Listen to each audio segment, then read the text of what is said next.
Fastball hit deep to right. This could be it. Way back there. Holy cow! Another standing ovation for Roger Maris. 61 home runs. There goes the deep left. It is high. It is far. It is gone. Number 61. He ties Roger Maris for the American League single-season record with 61 home runs. It's a 2-run Judgian blast. Here comes the judge. Getting a chance to tie, Roger Maris, is not only a Yankee legend, but a baseball legend is an incredible honor and, a great achievement that, I don't take lightly, that's for sure. And, having the support from, his son here, my family here, it means the world to me. Lunch Money with Kyle and Ray, presented by FantasyGuru.com.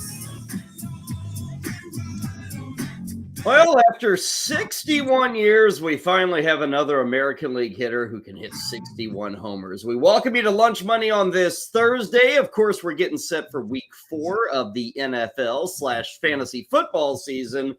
But we also had a big baseball event taking place last night north of the border. Think about this, Ray. When Roger Maris hit 61, we didn't even play baseball north of the border. But last night, Aaron Judge made history, line drive into left field, and 61 is now upon us. Yeah, in the immortal words of our cohort over at FantasyGuru.com, Jeff Mans, 13 to go. I get it, and it's we're seeing the quotes now. Well, this is the real record and all this, and it just great that he tied the record. We've talked about it. It's a fantastic accomplishment. Let's hope he sets the American League record and all that, but it's not the baseball record that we talked about yesterday on the show. We both gave our thoughts, and we're in agreement on it. It's a phenomenal season. It's a Yankee. It's a legendary number. But as Jeff Mann said, he still has 13 to go to set the real record. Yeah, what is he, 7th all time for single season home runs now, or tied for 7th, I think it is. So, yeah, I get it. It's exciting, and it's a Yankee, and Aaron Judge is a big name. And I will say this: baseball needs anything they can get. So that is enjoyable. Now, the part I don't understand, Ray, probably even less so than the argument of who is a home run all-time leader and such. The idea of what this ball is worth. Like the search for home run ball 61 or 62 or 63. To me, Ray, and I am no memorabilia collector, buyer, or seller, but Ray, to me, the only ball that truly matters is the last one he hits. Like if let's say last night's ball is the last one he hits, that's worth something. It tied the all-time record. If 62 is the last one he hits, to me, Ray, like 61, who cares? Like ball 61, it's like it's like ball 37. Mm-hmm. It was a home run on the way to the record. And if he hits 63, well, who cares about 62? That's how I see it, Ray. The only ball I really think is that special is whatever ball is the last home run that Aaron Judge hits this year. Well, and some people might be hearing that and saying, Ray and Kyle, that's dumb because this is the real record. But the point is, you might think that, listener. I don't think that. Kyle doesn't think that. How many people out there in the collecting world don't think that? So, 61 is cool. 62 is cool. To Kyle's point, don't you want the last one he hits regardless anyway? But they're all still short of the record. And that since, we're hoping to sell a commodity of memorabilia to as many people's audience and broadest audience as possible, right? If only half the audience thinks it's even the home run record, you're down to Yankee fans. Again, your main point, though, I agree with. I guess tying the record is cool, breaking the record is cool, but the coolest one is the final one. Yeah, and we still have, 3 games this weekend against the Orioles at Yankee Stadium, 4 games next week down in Arlington, taking on the Rangers. So we got 7 games left. I would suspect Judge is playing in at least 6 of those. Now, if he gets a 62 or 63 like over the weekend, they may actually give him some time off in Texas. Remember, they're getting set for the playoffs, and he has been playing every single day. So there is a little bit of measuring that the Yankees are going to have to deal with Aaron Judge. Now, you talk about a market, Ray. Like the collectibles market, it's like art, man. It just doesn't keep going up and up and up. Like the art world right now is like things are going for just like astronomical prices. But like any market, Ray, they can bottom out. For instance, I saw an article over at Forbes and this is probably, I want to say it was last week, like when the hoopla was kind of picking up with Judge. And you know the name Todd McFarlane, right? Mhm. Todd Comic McFarlane. books. Mhm. A lot Spawn of and people everything. know him for comic books. Spawn was McFarlane. Yeah, he kind of rebooted Spider-Man back in the 90s. But Spawn was kind of his big thing with Image Comics. And back in the late 90s, Ray, for those who are maybe on the younger side of our viewing audience, Todd McFarlane went nuts in the baseball home run collectibles game. And I saw a mention at Forbes, Ray. He bought like the last 3 or 4 home run balls that McGuire hit. He bought Sosa's maybe like 61st and 66, something like that. Okay. He bought Bond's 73rd. So he bought all these balls. He spent at the time, Ray, about $3.5 million. Okay. And if my memory serves correct, in today's dollars, that's about $6.5 million. He spent a ton of money on all these historic baseballs from McGuire, from Sosa, from Bonds. Ray, they asked the guy, what's that collection worth? What are these balls all worth? And he said, $1.5 million, $2 million. This guy spent $6.5 million in these balls, which includes the 73 from Bonds, is like $2 million. All of them. All of them. Right. And Ray, the whole knock, at least in that article, the way it was presented, is all those guys are under the shade of steroids. And that's why the market has dropped. So maybe there's something to this Judge market. It doesn't make sense to me. I know it doesn't make sense to you. But I will say, if I catch that last ball from Aaron Judge, like home run 65, Ray, I am selling it immediately. Immediately. And we could say, 50 years from now, it's worth X amount of dollars, and you could be right. But 5 years from now, let's say somebody else hits 67 home runs in the American League. Like this kind of artifact, Ray, I'm selling it ASAP if I caught that last ball. I would too. And you know, it's just like if you had a house, the market went up, would you sell it? Do you wait another 2 years? Does the market go back down? You can try to time the market. I mean, people live their entire lives trying to do that. It doesn't work really. I mean, every legitimate investor you're giving your money to, right, will tell you can't time the market. Don't do that. So if you get a good price, now you get a good price. And you know, we all look at life. I think we're all guilty of it until something significant happens. Of saying, I'll do it tomorrow. You know, and something significant happens, someone passes away, someone gets sick, and it's like, well, is there going to be a tomorrow? You know, if I sell this ball right now and I can get $1.2 million, and 5 years from now it's $1.7 million. Okay, I lost $500,000. Yeah. I got $1.2 million. I got it now. Let's go. Right? Like, let's buy that house. Let's invest in our kids' education, whatever it might be like. So yeah, it always would be in the back of your mind, I should have waited, but just take the win, right? Take the win. Well, and Ray, you say the back of your mind, like, did I get enough for the ball? I know there are 2 individuals right now who wish they had to make that decision. The 2 guys in left field last night who had baseball mitts but couldn't glove the ball. And the ball dropped into I think it was the Blue Jays bullpen. Ray, if I'm those 2 guys, I haven't slept a wink in the last 12 hours. Like, Ray, I mean, that's like catching $1 million money bag and you drop it. That's really what happened last night to those 2. And I know it's not easy. And here I am watching from 1,000 miles away. But man, you got a glove. You're in the seat. The ball's coming your way. It's one of those moments that it's do or die time in your life. Like, it's literally tombstone moments. This could go on your tombstone. I caught number 61 by Judge. And I guess they were kind of jostling and it got bumped a little. No catch, no money, no glory, no tombstone moment. None of those things, Ray. They blew. They don't even get 15 minutes. They blew their 5 seconds of fame right there. If I'm not mistaken, I think I saw that it was his hardest home run hit of the year, Judge, right? Oh, really? The exit velocity wise. Now I'll say this. You're right. Like, it's one thing to say I lost $500,000 because I sold the thing too early. It's another thing to just have lost the thing. But it's wild out there. I'm telling you, you know, I, as a former athlete, you know, as a baseball guy, catching is just something you do, right? Like, I still am pretty good at catching things. Someone flings something at me just from years of playing. But, you know, you got the pressure, you got the ball movement, you got the velocity on it. If you were an infielder, just playing this out. If you're an infielder and you're out in the outfield trying to catch a ball, you're not used to seeing the way the ball moves. The balls move differently. That's why I always joke around with you and the followers, listeners about why do these teams think they can just put a guy at any position on the field? They're great athletes, but the ball moves totally different if you're on the right side, left side, infield, outfield. I'll say this. I had an experience once when I was at Candlestick Park where I caught a ball. We were in section 5 at Candlestick Park, which was basically right up from the first base on deck circle. So right between home plate and first base, right up. We're like 20 rows up. And there was one of those screaming liners back, right low at you. And I stood up to catch it. So I stand up and I catch the ball dead chest, both hands. Right. It was right on me. So I caught it like this. A 350 pound, 350, right on top. I'm a 18-year-old kid, right? Boom, I catch this line right at me. And it's right dead center of my chest. The guy behind me somehow thinks he's going to catch it. He's like a 350 pound man. Knocks me over. Like legitimately knocked me over. I held on to the ball. And I turned around and I almost, I was like, bro, like you're like, dude, it's just a Jose Uribe foul ball. It's Mike Andretti, dude. What are you doing? Yeah. But it's like, that was for just so it's tough. You got the pressure. And I don't want, Ray, I would have blown the catch last night too, honestly.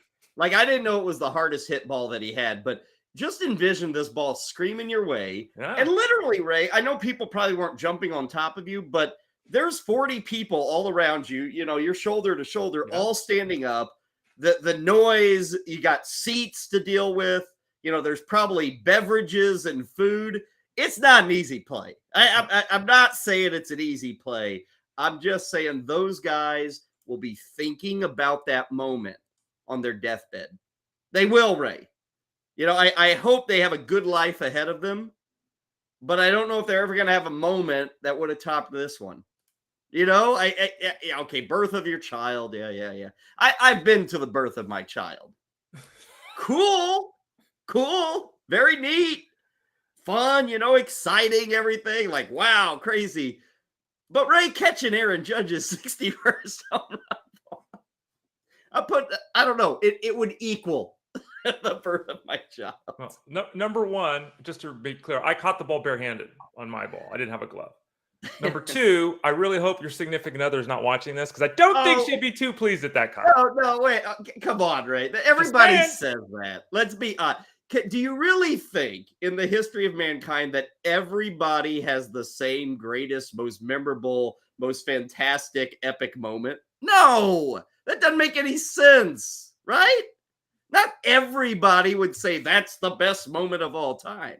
What about a wedding day? What about the moment I met my wife? Now you're coming back strong. Mm-hmm. Should have led with that. Yeah. See, there's so many. I know we're all supposed. And again, I love the birth. It's like ranking children, Ray. Everybody says they don't do it. Right. But let's be honest. Ray Flowers is number 2 in the Flowers family. Jeffrey always wins. Well, you would probably your mom, if I cornered her, right, she would say yes. Jeffrey's the guy. He's number 1, and Ray's a close second. Well, I'm actually the 3rd, as you know, because I'm Stanley Ray Flowers the 3rd. Yes. And to be fair, Jeff, I don't know if you're listening. I would say my dad would have said Jeff was number 1. My mom might have said me. So my dad and my brother were much more similar when we were growing up than I and my mom and I were much more similar. But I'm sure they loved us both the same. Jeff, you're still the best. And by the way, The Rock or Cans 1999. I just wanted to bring this up in the chat room here, BSN. Got a Greg Mitten ball at Greg Moonman Mitten. That's at Shea Stadium years ago. That's an old giant guy, big glasses and all that. But no, Kyle, we all know we don't play favorites, but we play favorites. Yeah, you do. It's human nature. Here's an honest man in the chat room, Ray. Caught a foul ball at Citizens Bank Park. It was better than getting married and better than my kid being born. There you go. I'm just saying, right? And I'm not saying that the child being born can't be number 1. I'm just saying when everybody listed as number 1, it's more out of obligation than it truly being number 1. Well, it is, but it's also out of self-preservation. Because, there's a lot of couples out there that if one of the two said, I'd rather catch a baseball than see the birth of my child, it's on. I'm just saying. You just basically said that, Kyle. That's what I heard. Maybe I'm wrong. If it was a historic moment that would have gotten my wife more purses, I think she would have been totally fine with it, Ray. It's all how you know how many purses You know how many Louis Vuitton pieces of luggage you can buy with a 1.5 million bucks? A lot. I tell you what, Walters never bought her a Louis Vuitton piece of luggage. This home run ball could. Might do that. Just saying. And then, Ray, what if you have multiple kids? Which birth? Which birth was the most magical, the most memorable? The first, right? The first, maybe. I don't know. Maybe the second one was on a beach in, Tahiti because of circumstances. So maybe that, good point.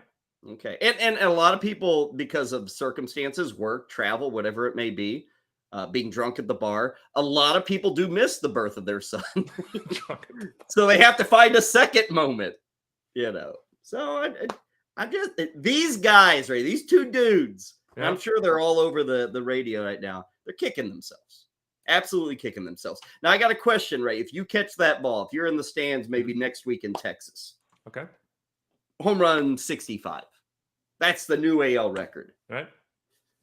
Selling it, keeping it, or giving it back to Aaron Judge?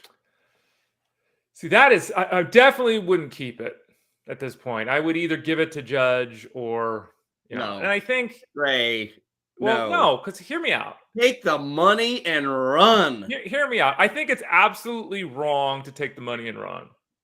Would I do it if it's $1.5 million and say, sorry, Aaron, you want to take a There's picture with an the ball? offer rate already. An auction house or some investor has already publicly offered $2 million. $2 million. Ray. Instead, you're gonna hand it over for like an autographed Louisville Slugger bat and a photo of Aaron Judge and you. That's worth $2 million to you. And his Louis Vuitton suitcase. That's what you're going to hold out for? Yeah. Well, if I hold out for that, he'd be like, I got 7 of them. Which one do you go, want? bro? I mean, again, if it was $1,000, $10,000 like it was in the old days, but for $2 million, you got to sell it. You got to. You have to. You have to. And again, I'm just being honest here, Ray. God love the guys who got a handshake from Aaron Judge. Really cool. You know how many people have shook Aaron Judge's hand in the last, like, he's famous, he's rich, he's historical. He's shaking a lot of hands. It's true. A lot of hands. You're not special.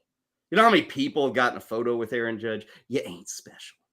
I can go online right now, Ray, and buy an autographed Aaron Judge bat. They ain't special. $2 million in one day. That's special. True. It's very simple. After all, we live in America, man. This is a money-making opportunity. I hate when people want to yell about the beauty of capitalism, but then when you have a chance to put it into work, you don't do it. Oh, I want to be a nice guy. Like the guy last night, Ray. The Maris family's been traveling the country. The Judge family's been traveling the country. Let's give them the ball. And I know Aaron Judge gave his mom the ball. Ray, would you like to bet? We'll probably be dead. Okay. But I bet that ball is sold in the next 40 years. I know he gave the ball to his mom. That is not staying in the Judge family. At some point, Ray, I guarantee that ball will be sold. Don't you? Well, it all depends. I mean, if Aaron Judge signs his $350, $400 million contract, whatever the hell he gets, right? If he signs that and does things well and is close with his family, they don't need to sell the baseball. If they fall in hard times, if Uncle Joe gets it, he's got a gambling problem, it's what I mean. I'd like to think that, when you make $500 million as an athlete, you could keep the baseball. Let's hope that the family can. All right. Hey, the Rock or freaky fat guy in our room brings up a good point, right? Tell Aaron Judge, pay me $2 million for it. I mean, Aaron Judge is good for the morning. Yeah. Aaron Judge could literally write a check right then, Ray. Just write you a check, $2 million. You say, okay, they offered me $2 million. You give me 1.75. Yeah. You let me meet you. You give me season tickets to the team next year. You sign a couple things for me. We're done. You're getting greedy now, Ray. Oh, yeah. You're getting greedy. You want season tickets and everything for life? That's not worth $250,000. Come on, Aaron can buy those too. I'm selling the sucker, Ray, that night. I might do the media tour. Where I have the ball and everybody wants to know about Kyle Elfrink and his great story. Of course, I would start here on BSN. Of course. This would be my first stop on the media tour. Right. And after that, I'd probably go. Is Geraldo still doing things? I'd want to go on him or John Stossel. I think it'd always be cool to be interviewed by John Stossel. So maybe I'll go on. Those are old people like us. These young kids are listening. They don't even know who these two people are. Yeah. The Dahmer special on Netflix that we were talking about, we've been talking about, there's actually a bit where there's an interview on the Geraldo show. So that's Geraldo. He didn't make an appearance, but his show made an appearance in this. Yeah, ever since Geraldo busted open that Al Capone safe on live television, I'm like, I want to hang with this guy. And there was literally nothing in the safe. I watched that whole thing. Did you? I actually watched that. Right. Anybody of a certain age knows where they were. Yep. It was a TV special, folks, where Geraldo Rivera, it was like a 2-hour lead up. It was. And they were going to open this found safe, and what would be inside Al Capone's safe? And Ray, it was like dust from the 1920s. It was bad. There's nothing in there. Okay. I'm not done with this, Ray. As we get into the lunch menu on this edition of Lunch Money, my appetizer deals with this. Aaron Judge hits number 61 last night. As many of you know, and as Ray has had to deal with for years, I'm not on Twitter. I don't do the whole Twitter thing. And for me, it's I just don't want to be bothered by it. There's always an expectation of being on it. You have to constantly be witty. I think the temptation is to be extreme. That temptation also leads to damaging one's career. So I'm not into it. It's not for me. I like telling my friends that stuff, Ray, who have known me for 30 years. I don't like telling the millions upon millions of followers I would have those things. But, Ray, I do understand there's a reason for Twitter. Breaking news, it's great. What we do in our world, it's fabulous. Ray can give advice on a Sunday morning just like that. Ray loves that part of his job, that he can give that advice on Sunday. I love getting up at 6:15 every Sunday morning in the dark. Ray, you love it. Ray, you love it because you're still doing it. Yeah. I do get paid for doing it. So, yeah, okay. The other part, Ray, is there's a lot of humor on Twitter. A lot of good humor. Can be. Last night, this ball is hit. The 2 Canadian Maple Leafs drop it. The ball falls into the bullpen. The Blue Jays bullpen coach or pitching coach picks it up. And he's the guy who says, oh, this belongs to the Maris family or to the Judge family, all this stuff. What's his name here? Let me get the name right. Bushman. What's his first name? Matt Bushman. He's the bullpen coach. Matt Bushman gets the ball. Now, Ray, what's good about this is Matt Bushman is married to a media personality, Sarah Walsh. She was with ESPN. I think she's with Fox now, but she's been around for years. Anyway, she's married to the bullpen coach. She is currently down in Florida dealing with Hurricane Ian. Mm-hmm. Shit's hitting the fan down there. So this stuff's happening, the home run. She's down there protecting the house while this guy's giving away $1 million baseballs. Sarah Walsh on Twitter, @Sarah_Walsh, by the way. This is great, Ray. She has video of her husband handing the ball to whomever. She goes, oh, this is a good tweet. I like this. Oh, cool. He just handed that back without checking to see if our house is still here. I'd next like to announce our divorce. She was joking. She's not really good. But Ray, I love it. And she then followed up. She got the quote. Zach Britton was who he handed the ball to, and then Britton escorted it to the Yankees brass. But Ray, that is one thing about Twitter that I do enjoy. Comments like that. That is so well done. I don't know Sarah Walsh. Put her in a lineup. I wouldn't know who she is. I can't remember a single. I don't watch a lot of Sports Center or any of that stuff, but I do recognize the name. I've probably seen her before. That's good. That's great, Ray. That is humor in the situation. I'm boarding up the house. I'm trying to keep the roof on. We got 100-mile-an-hour winds. We're getting doused with 10 inches of rain. And my husband is giving away $1 million to a billionaire franchise. What is my husband thinking? I want a divorce. So just want to say kudos to Sarah Walsh. She gets the always special appetizer spot on today's lunch menu. That's actually really good. Now, I will say this. You probably have heard me say this. I know I've said it many times on Twitter. You can follow me on Twitter and Instagram at the Ray Flowers. You can follow our channel here at Bettor Network. Most people, and I say this all the time, you are not funny. Whoever you're not funny. Don't try to be funny on social media. You're not. Okay? Because what ends up happening is you'll get the same, everyone will see something and they'll all know, right? This is the way to capitalize on it. And 9 people will say the exact same thing. It's like, okay, I've heard that 8 times in the last 15 minutes. Like that was good. And I'm not encouraging people to stifle their creativity, but think about it a little bit. Cause when you put that out there, there are millions and millions and millions of people on Twitter. It's been out there most likely before you put it out. Now, Ray, do you ever use your Twitter at the Ray Flowers? Do you ever use your Twitter for anything beyond the scope of fantasy football or baseball? Do we ever get a little personality from the Oracle? That's more over on Instagram at the Ray Flowers. That's where it's me drinking beer, me going to the ocean and that kind of thing. On occasion on Twitter, I will tweet out a random story that, a Guinness Book of World Records was set. I'll tweet out, something about Bigfoot. I'll tweet out something about space. Serious items, Ray.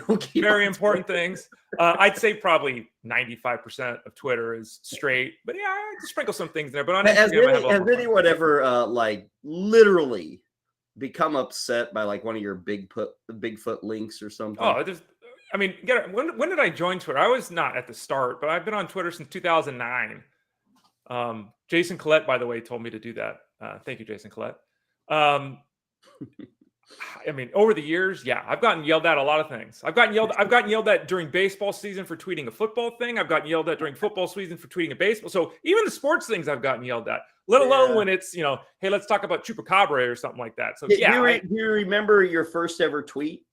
Your first ever send out? Let's look that up. There's a way to do it. You can search your first ever tweet. Ray Flowers joins Twitter. This is probably, 8 million tweets ago, back in 2009. Right. Can you actually see that first tweet? It's probably something like, hey, folks, I'm on Twitter. I probably won't be here a year from now, but I thought I'd try this out. Let's see this. It's going to take me a second, Kyle. I need you to fill because it's got to go through literally 4 million tweets from you. Yeah. Enter your username. All right. Mm-hmm. It's like getting into Fort Knox here, going back just to see one of your old tweets. There's got to be an easier way to do this. Filters. Yep. 2009. Here we go. Date.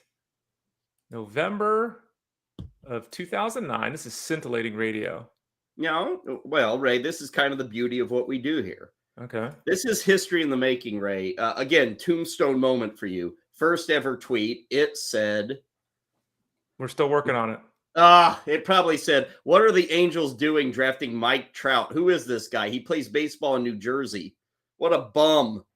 It probably wasn't about Beverly Hills 90210 like it was. Yeah, that was me, I think. I'm going to have to find it during the break. I'll find it during our first break. Yeah. I'll figure this out. I didn't mean to put you on the spot, but you had me thinking, I'm sure it's 13 terrible. years ago, what the hell is Ray Flowers tweeting about? Okay, your appetizer for today as we look at the lunch menu. What's up? What the hell is my appetizer? I'm going to go to stay with baseball here. And it's really interesting. Tyler Glasnow returned. And we're 14 months separated from Tommy John surgery. And let's famously remember that he basically said the reason he needed Tommy John surgery is because the league stopped him from cheating, stopped him from using the sticky stuff, so he had to change his grip, which led to his arm injury. He returned. People are talking about him in the fantasy game like they're going to add him. And it's like, look, I get wanting to add a guy, but, go add Hector Neris. He's got a chance to get a save or a chance to get a hold, a chance to get a win. Glasnow's not going to go deep into a game. He went out yesterday and looked good. His first start since June of last year. He allowed a run over 3 innings against the Guardians, threw about 50 pitches so we're kind of in that zone again where he went 3 innings, wasn't going to get a victory. He was throwing 97 to 99, so the velocity was there. And I think one of the bigger stories out of this, again, he looked good, he looked sharp, he had the stuff was working. His velocity on his slider was up 2 miles an hour. And, we have joked about this, and it started years ago when it was Noah Syndergaard, right? Because Noah Syndergaard's throwing 93-mile-an-hour sliders, and we kept saying his arm's going to blow up. It did. Jacob deGrom's out there throwing 93-mile-an-hour sliders. We keep saying his arm's going to blow up. It's been that way for the last year. And now we got Glasnow, who has a repaired arm, but his velocity is up on his slider. And, we've joked about this off air, I think. If I'm a pitcher, I almost have Tommy John surgery.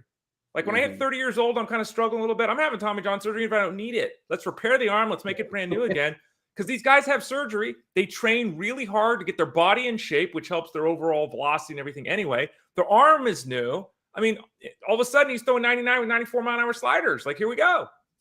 I've thought about this, Ray. Some nights I'll awake, I'm tossing and turning, and it's like, what problems that the world has can I solve now? So I've actually thought about this whole thing with pitchers throwing so hard, and how do we keep pitchers healthy, so on and so. Because I'm guessing, right? What do we think? If you're a major league pitcher of any substance, 5 years or more, 70% of these guys have TJS, right? I mean, it's a huge number. I don't know the number, but I mean, their arms are trash. They've been pitching since they were 10 years old. Like, it's and DeGrom's coming back and throwing stuff we've never seen before, and Syndergaard, as you mentioned, with his crazy sliders. And I thought to myself, Ray, the only way we keep, or the best way, I don't want to say the only way. Everybody's trying to keep pitchers healthy. How do we do it? Oh, we'll limit their innings. We'll have pitch counts, all this stuff. We'll baby them through their career. It still doesn't work. Ray, I figured the best way to keep these guys healthy is to, in effect, punish them for when they get hurt. In other words, not make it worth their time to be hurt. In other words, don't guarantee contracts. Never going to happen. Never going to happen. Baseball, the one thing the union will never give up, Ray, is guaranteed contracts. I mean, that's what they want, unless you give them player movement after a year. Maybe if free agency is granted after 1 year, maybe they'll give up the guaranteed. But Ray, to me, that would be the only way, or the best way. I have to keep rephrasing this. The best way to keep these guys from getting injured is you don't say, hey, when you're on the shelf for the next year, you still get paid. That $20 million a year, you still get it whether you're injured or not. Because, Ray, there is no punishment for Glasnow coming back and just rearing back and killing it and doing stuff the body shouldn't do. DeGrom, Syndergaard, all these guys, Ray, there's no punishment. They got their money. It's in the bank. So, and that's probably never going to change, but everybody has a solution or a hope for keeping pitchers healthy. That's mine. These contracts shouldn't be guaranteed, and then you wouldn't have these guys pushing their body to these extreme levels that lead to the long-term injuries. I mean, there you go. Well, and again, it's not a bad idea. And we've talked about this too. Like in the old days when we were growing up, I would always jokingly refer to Rick Russell, who was a really good athlete, but never on Muscle Fitness magazine. These guys never, a lot of the baseball players back in the day worked at car dealerships in the offseason and stuff like that. They didn't make that much money. They took a second job. They didn't train in the offseason, and they came back, and what did they do? They made 35 starts and threw 258 innings every year. Like, so some of it is also, I think, that you're just going at 100%. In the old days, the guys would keep it in reserve. They'd go 95%, and then they'd reach back in the seventh inning when they needed it or whatever. I think we're too amped up. We push the things to the limits of the body, all of these situations. But your idea about the contracts and the guaranteed amount, if the contract wasn't guaranteed, you might be a little less likely to give 100% on every single. It's not a bad point to bring up. Yeah, you'd scale back, and then what follows? Well, offense follows. If you can't throw a 96 mile an hour slider anymore, the offense has a chance, maybe. Moving from the appetizer to the main course, we do have Thursday night football tonight.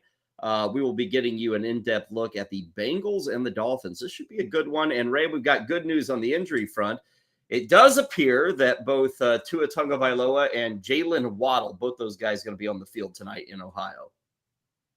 Yeah, that's good news. We got a lot of injury issues that are still up in the air. Got a lot of news reports where guys, we're concerned about. Obviously, when it's an early week game, you got to have clarity with that because there's already concerns about the short turnaround from the week before. When a guy comes into that dealing with an injury, we got to be a little nervous. But the clarity is welcome early on a Thursday morning here as we set our lineups for week 4.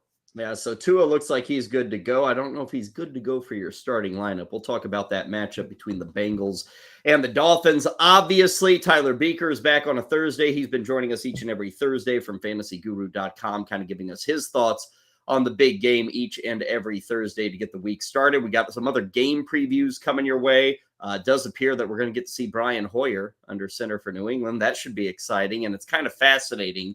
Do you realize that Brian Hoyer, when he takes the field on Sunday, has not won an NFL game in exactly 6 years. October 2nd of 2016. He's 0-11 since then. Looks like he's going to be under center in Lambeau taking on the Packers. A few other games that we'll preview. Ray kind of touched on the injury news. We'll be getting information throughout the day. I'm already getting some information on that game in London for Sunday between the Saints and the Vikings. So we'll get to that momentarily. Let's see. Lunch Hunch, Duke's Den. We'll sprinkle in a little more baseball. It's all coming your way. Those are the sides. Let's move, Ray, to our bet du jour on the lunch menu. What's got you excited and ready to throw some money down here on this Thursday?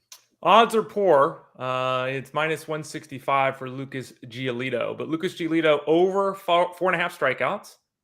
I'm taking it. Again, it's minus 165. He's over 5 each of his last, 5 starts. He's got 32 strikeouts his last 27 innings pitched. He's going 5+ innings every time out. He's basically a strikeout an inning guy.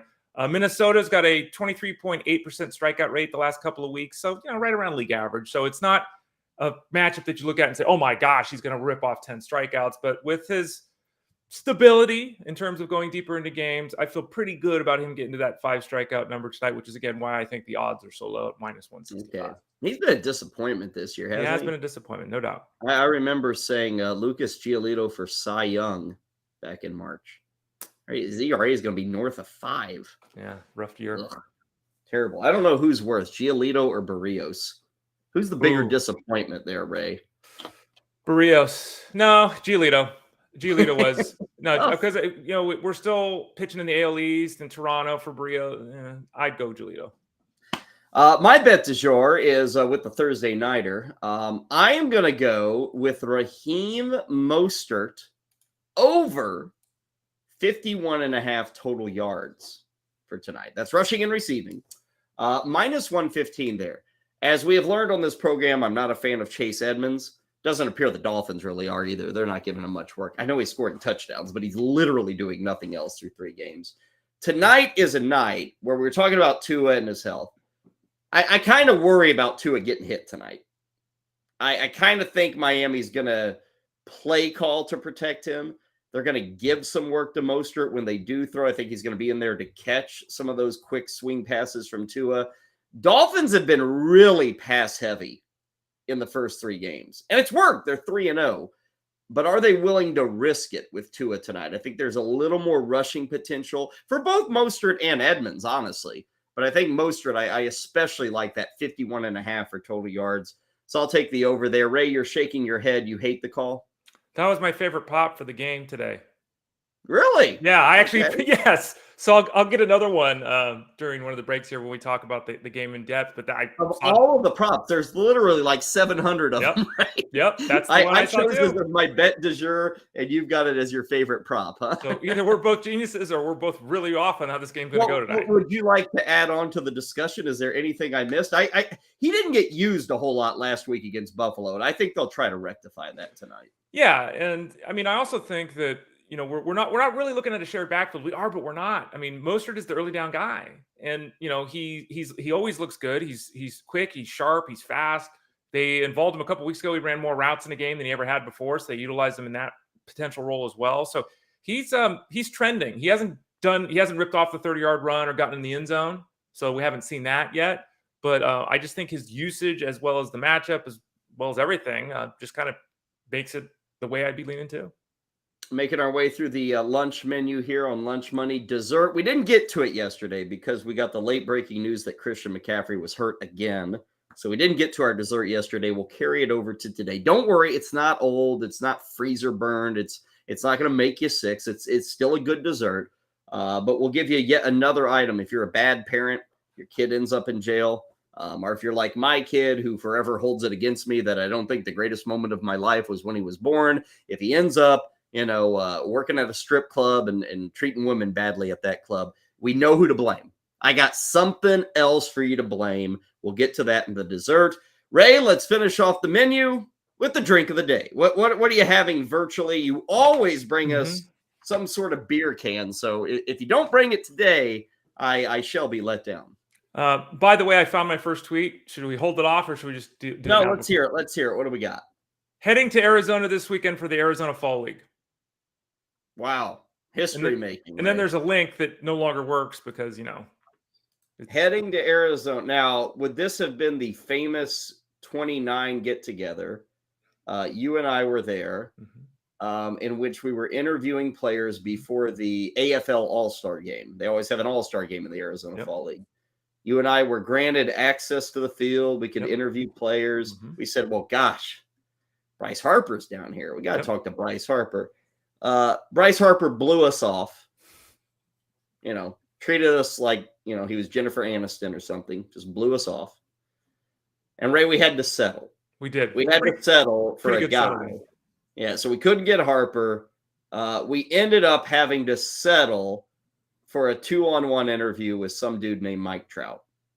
It was that's pretty good recovery, I think. Harper blows by you, but you corner Mike Trout. That's a nice rebound. I mean, Willis Reed couldn't have a rebound better than that. Nice call. We Steve Decker, I think, is another guy we interviewed.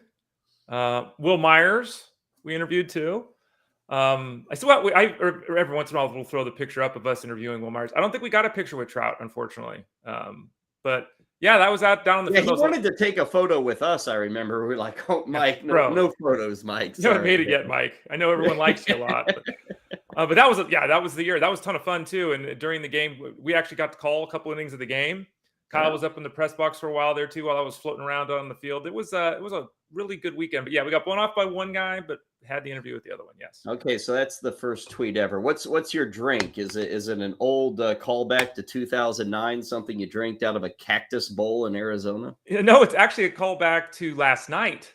I actually drank this beer last night. For those people that don't know, and again, you can follow me on Instagram at @TheRayFlowers. There's a picture of this. Yesterday it's not National Beer Day. Okay, that's in April, but it's National Beer Drinking Day was yesterday. Okay, it's a thing. It's a real thing. So I had to have a beer for National Beer Drinking Day, which again is different than National Beer Day. And so I have a Firestone Walker 805 Cerveza brewed with lime. I had a 24-ouncer, Kyle, to celebrate. It was a big day. That is a big boy. Yeah, it's a big boy. So Firestone Walker's got a little bit of lime, which I like. I tend to like those drinks that have a little bit of lime. And if you didn't know, it's a beer. So 24-ouncer from Firestone Walker, nice, subtle lime taste to a wonderful 24-ounce beer. That looks that can appears very regal. Ray Flowers. It's a fancy can. It's kind of shiny too. Look at that. That Firestone Walker. They send that around these parts occasionally. They got a pretty good IPA. Okay. Like a cosmic thing. I don't know, but that's probably all. I've never had this thing that you're shoving in my face. Well, I'm trying to do it so the folks can read that it says beer. Yeah, Ray. We get it. It's a beer. Cerveza's what? Spanish for beer. We get it. Yeah. Okay, so that's what it is today, Kyle. For me, Ray. Remember last week we were in Ohio for Thursday night football, and we all learned that tomato juice is the official drink of the state of Ohio. Right. Now, we're obviously still in the Buckeye State tonight, but I'm not going to push it on tomato juice. One day was enough. What I will push, Ray, is the fact that I had a drink when I was visiting Cincinnati this summer that I never had before. And I don't know if it's known as a drink of Cincinnati, but it certainly played off the nickname of Cincinnati. It's called the Queen City Breeze, which is a concoction of bourbon. I guess it would be lemonade, maybe not concentrate, but a slight lemonade, and then a lemon lime soda. And it was a local lemon lime soda. This tasted wonderful. Now, it was like 90 degrees. It's a summer drink, the Queen City Breeze. And they told me you could also do it with vodka. But, I mean, in Ohio, Kentucky, like you're right on the border, you do bourbon. You don't do vodka. No. So bourbon, lemonade, and then for lack of a better soda, it was a local lemon, but it's like a Sprite, like a 7-Up. And Ray, was really damn good. So tonight, as the Bengals take the field, I will be toasting with a Queen City Breeze. I do not have an aluminum can to hold up. It's unfortunate. So much fun. I could just go with like an empty glass tumbler. You could. There you go. Yeah. I'm going to have to start making these. I can get away with that on BSN, right? Can we actually ever drink the stuff that we're saying we virtually are drinking? Why not? This is BSN. We're part of the people here, right? Yeah. Well, as long as they're drinking with us at lunchtime. Drinking. Well, see, though, like for you, lunch money for me actually becomes lunch at the end of the show. Because I start at 9 in the morning. You're more in your brunch money. Right. Where you're right. at. Yeah. So if I started the show drinking, I had a bad day or bad last night, or I got a problem. You know, if you waited to the second half of the show, it's lunchtime. Sure. Yeah, I could get away with it. Of course, then, Ray, I still got like, you know, a lot of stuff to do. Namely, my child comes home, my wife comes home, and I can't be passed out on the living room floor. You also have live stream to do at fantasyguru.com, so you have other work to do too. So yeah. And, you know, that's never stopped me before. So I know. It's more the fact that I can't start at 11:45 in the morning on a Thursday. Not this Thursday, at least.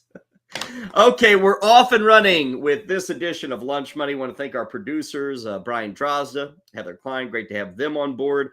When we return, let's dig into this Dolphins-Bengals game. Waddle and Tua, they're in. Are you trusting Tua in this matchup? What are we going to see tonight? We got props. We got players to watch, players to fade, watchability. Tyler Beaker is going to join us a bit later in the show. Also, injury updates coming your way. It's all headed your way in just a bit. Before any of that, let's head over to Duke. He is in the den, and just like us, I think he's thinking baseball on a Thursday morning. Duke, take it away. Good afternoon, bettors. It's your boy Duke, back and better than ever in a different cap, by the way. It's a little chilly here in Atlanta. Going with the Scully cap, but welcome back to Duke's Den. Thank you, as always, for tuning in to Lunch Money. Today is Thursday, September 29th. Not much happened last night in sports, so let's talk about tonight. We got some college football. I'm kidding. 61 home runs for Aaron Judge. I crap on baseball quite a bit. This is actually, I love home run chases. As a matter of fact, I'm just juice these guys up if they want to. I know it's not legal federally, and I know maybe there's some harm that can be done to their bodies, but their body, their choice. Let them juice up, man. The most fun I've had watching baseball was when Sosa and McGuire were going at it head-to-head, and when Barry Bonds was so good they were intentionally walking him with bases full. Give these guys some shots. But in the meantime, unbelievable moment last night. Roger Maris's nephew, I think, grandson, was sitting next to Aaron Judge's mom as he hits the 61st home run, and so much happened on this play. Number one, just an absolute meatball pitch over the middle. You can't do that to Aaron Judge. Gets a monkey off his back. I think we see 62 not too long after this one, but this one flies out, goes right to a fan who brought his glove, bought a seat where a potential home run could land from Aaron Judge, right off the mitt. Down into the bullpen. Potential $250,000 payday. Literally slipping through your fingers. I can't imagine what he's going through today.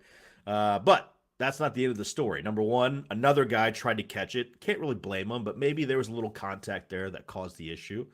But the ball bounces down into the Blue Jays bullpen. Whatever. Major League Baseball players, I'm sure they don't need the $250K. It would be nice. Who does it bounce to? Matt Bushman. And if you don't know who that is, which I don't blame you, it's the Blue Jays bullpen coach. He happens to be married to former ESPN anchor Sarah Walsh, who, by the way, it's a pretty funny follow on Twitter. If you haven't followed her, she's at Sarah_Walsh, WALSH. She's lighting up Twitter last night.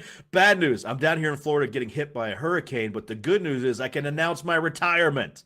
Walsh stepped away from broadcasting to have their first child and has been flirting with coming back. But now with him getting this $250,000 ball, perhaps they're done. But Matt Bushman, being the good guy that he is, just goes ahead and gives it over to security to give back to the Maris family and, of course, the Judge family. So she announced her impending divorce on Twitter as well. But happy for Aaron Judge. Happy for baseball. They need to keep this going. This is a hell of a story. And I'll actually be watching, even with all the other sports going on. So congrats, Aaron Judge. Hour 2 comes a bet. Here's Ray and Kyle. Adios.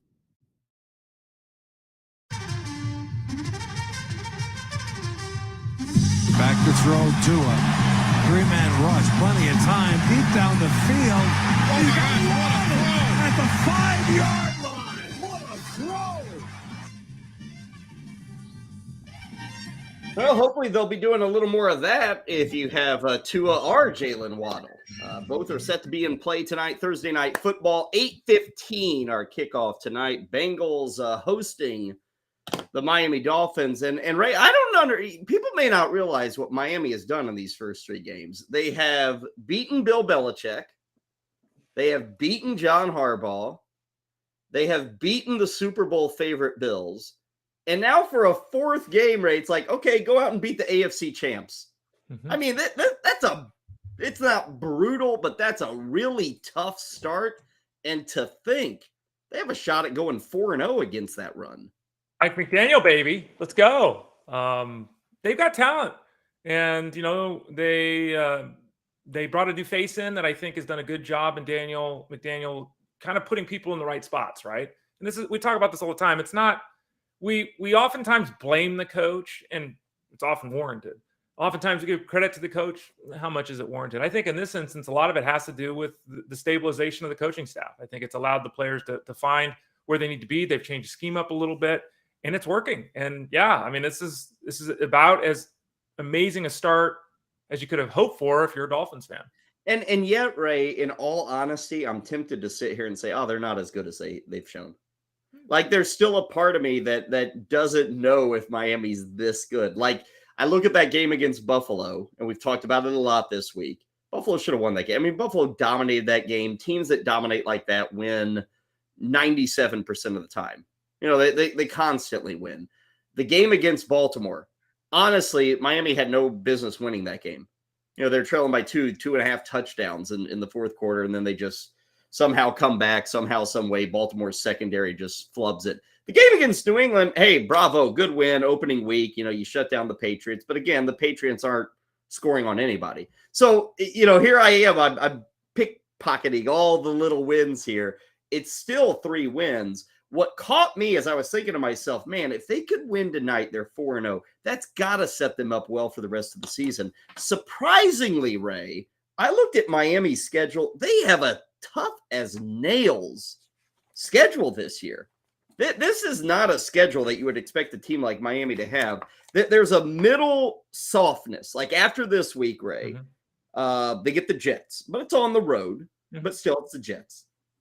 Home games against the Vikings and Steelers, a road trip to Detroit, a road trip to Chicago, and then Cleveland. That'll take them to their bye week. Not a brutal stretch. That's the easiest stretch of the season. But again, road trips to the Jets, Lions, Bears. Bad teams, but you have to play them on the road.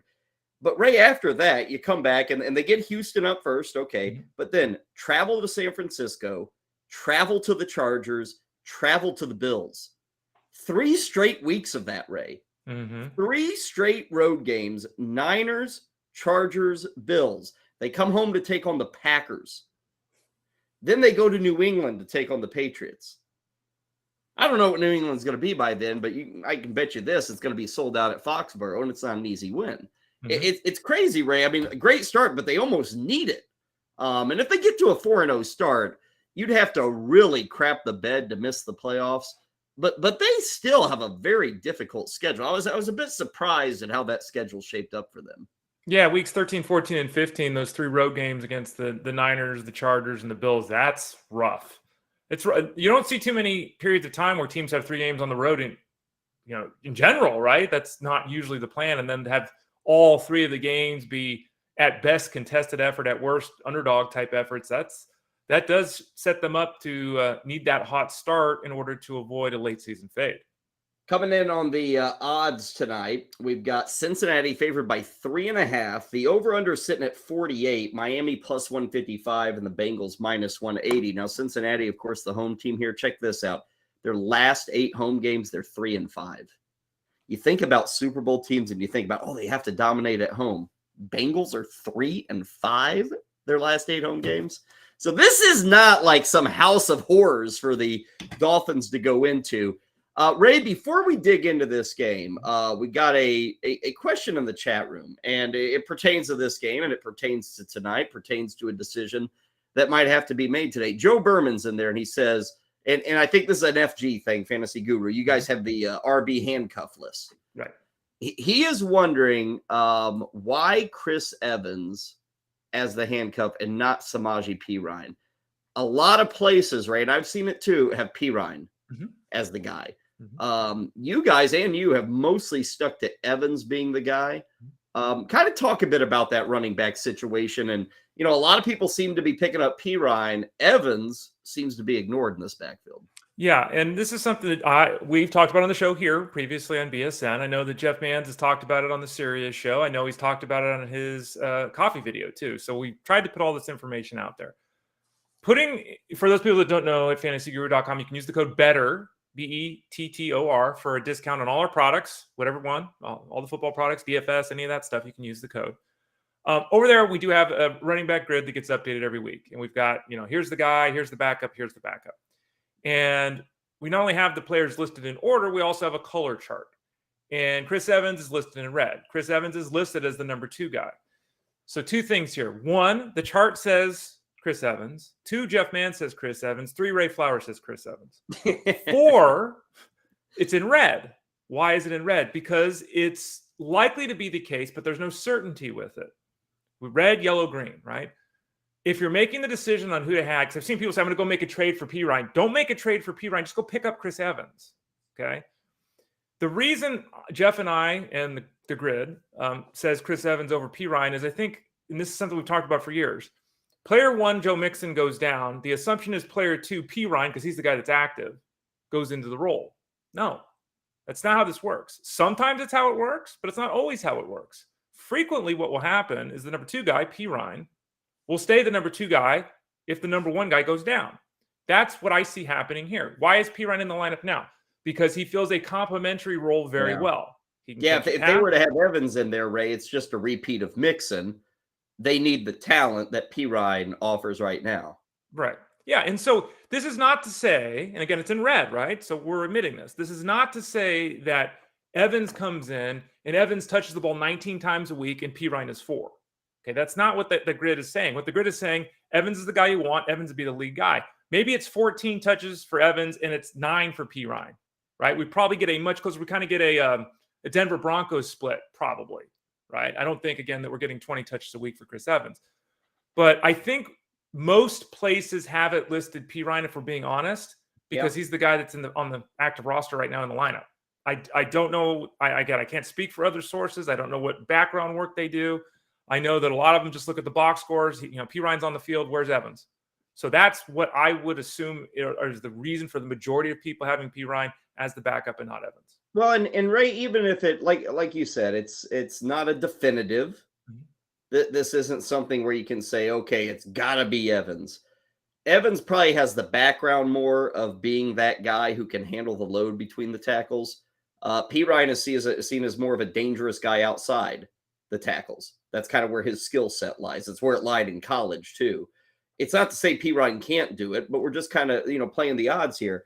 Regardless, if somebody already has Pirine, you can swoop in and pick Evans, and it's like no cost. Let's say Pirine becomes the guy. What'd you lose? Really nothing. Because everybody's after Pirine. The real advice here is don't forget about Evans. He's dirt cheap, and it's not illogical that he could be the guy. Right. So a lot of this is not draft capital, fab capital, trade capital, whatever you want to call it. The cost on Pirine, everybody is saying, oh, he's the guy. Man, if Mixon goes down, and Mixon's been limping a bit, man, Pirine's the guy. Not necessarily. And again, it's understanding that it could be both. It could be totally the other guy, and understanding, hey, I can get that other guy for a song right now, for an absolute song. And it may or may not work out. Like you noted, Ray, all this stuff is risky. We can't get inside the head of Zach Taylor. We can only kind of look at the plays, look at the roster, look at the depth chart, look at history, look at, the expectation of these players when they're on the field. It is still a guessing game, but in this situation, that quote-unquote third option, not a bad choice. The dart throw, if you will, cost you nothing to take that ride. It's very little right now to go out and pick up Chris Evans. Yeah, if Chris Evans costs you nothing because he's just on your waiver wire and you can add him, or is a $3 ad, fine. Do that versus making a trade for the person that has Pirine if you have Mixon. Because the person that has Pirine just took a random dart. I mean, they didn't back up their own guy. They took your guy. You can investigate what the cost will be. But if the cost is a player, just pick up Evans. And, to build on this too, what is it? Joe Berman says he's dropping his backup quarterback to grab Evans.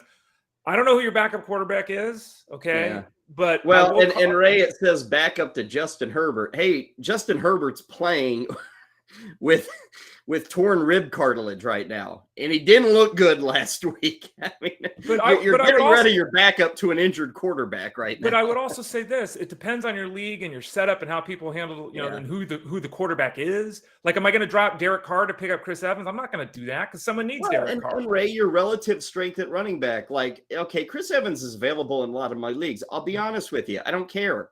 My backfield, the 5 running backs or the 6 running backs I have, I like them. Right. I'm staying with them. I'm not bringing in a 6th or a 7th running back in Chris Evans.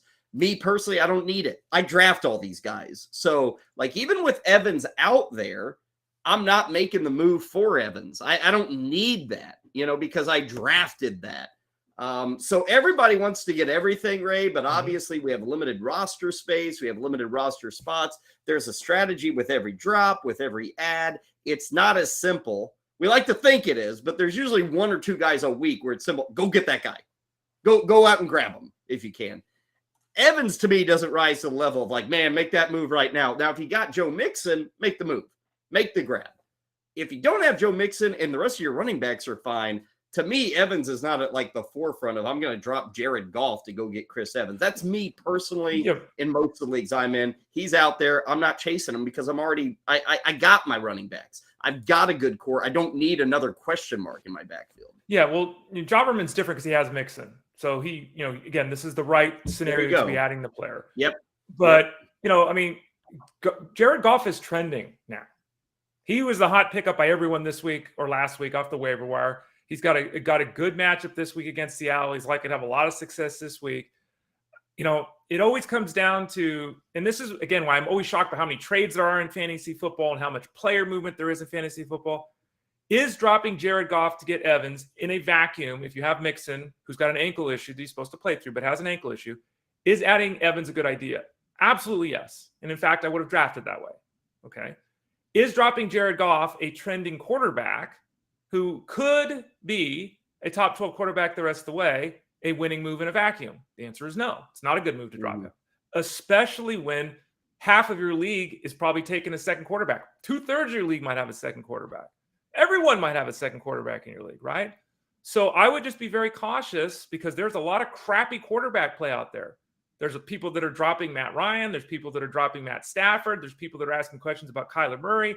People are worried about Tom Brady. I mean, there's a lot of quarterbacks that people believe in still, but they would love to have Jared Goff. So I'd be very cautious about dropping Goff because, again, the timing is tough. And this is wild having this chat room, Ray. With every entry that Joe Berman makes, right, I get more information and I go in a different direction. Okay, so like, let me take you through this. The question is, hey, why do you guys say Evans over P. Ryan? Okay, we give you that answer. Then I say, hey, man, Evans cost you nothing. Take a shot. Okay, I'm dropping my backup quarterback to get him. Hold up. Who's the backup quarterback? Because you've got an injured starting quarterback. Justin Herbert, people, is injured. Okay, it's not out of the realm of possibility. They could sit him down for a week or two, like legitimately. So you have to, all of a sudden, Ray, I don't want to get rid of my backup quarterback when my ace guy is Herbert. Then we hear it's Goff. Okay, that's another reason. Then I see who his running backs are. Ray, he's done well here. He has Mixon, he has Zeke, he has Henderson, Pollard, and Pacheco. I'll be honest with you, Ray. Let's say Mixon goes down tonight, and Joe has picked up Evans, and he's like, okay, going into next week, I don't know. I'm starting Evans over Elliott. I'm probably not starting Evans over Pollard. I'm probably not starting Evans over Henderson. So here's another reason where do I need Evans at the cost of dropping Goff? Then we get another entry in the chat room. Oh, I have Kadarius Toney. But I think the Giants are so awful and so bad, they need somebody to stand up. I don't want to drop him. To me, Ray, that's the move. The answer is you drop. If you really want to make this move, it's not dropping Goff. To me, you drop Kadarius Toney. And if you think, no, he's too explosive, he's too good, I really believe he's going to become something with the Giants, then I don't think you make a move. To me, I'm fine moving on from Toney. I mean, people have been talking about Kadarius Toney for over a year now. This week, the Giants need him. They're begging for him. And you know what's happening? He's not practicing. He can't even get on the field. He's like questionable for this game where they have to have him. Like you throw all this together, Ray, in the blender. And to me, this is like, I guess, my final advice until I get the next message in the chat room. To me, I'm just staying steady. I'm keeping Goff. If I'm doing anything, I'm dumping Tony. I'm dumping Tony to get Evans. That would be my final choice. Yeah, and I agree with that decision 100%. I mean, and I say that having added Tony myself in a league this year. Ray, what are you talking about? It's all about the context, and this is why it was great to get the information and go through this. It's why it's so important that when anytime anyone asks a question here in the chat room, if you ask a question over in the Discord at fantasyguru.com, if you ask a question on Twitter to me at the Ray Flowers, you give detailed information. Because as Kyle said, he's changed his opinion 3 times, not because he's waffling, but because he's getting information. Yeah. And, the Tony piece, the Giants need, Kenny Golladay. I mean, they need all their guys. No one's stepping up. Tony has been hurt virtually his entire professional career.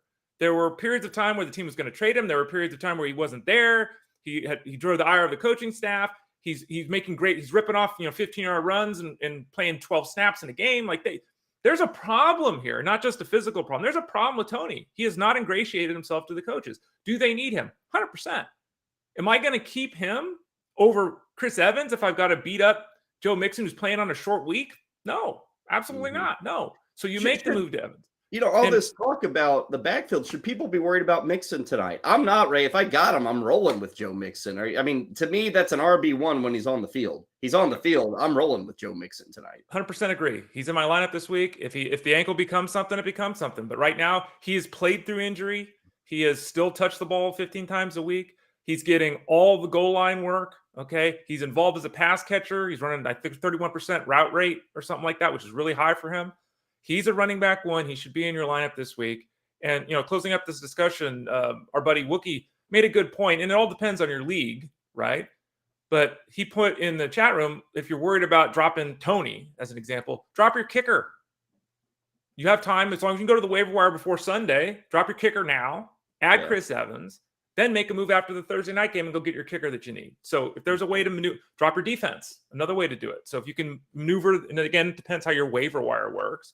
But that's an option too. That way you could keep Tony if you really wanted to for now, and then decide the rest of the week whether he's worth holding on to.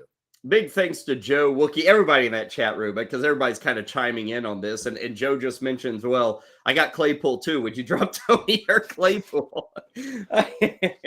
I dropped Tony. I would too. I will tell you this. Everybody's so down on Claypool, like you could drop him and nobody's going to race to get him. Ray, probably people will race to get Tony. And sometimes that matters when people make that decision. Mm-hmm.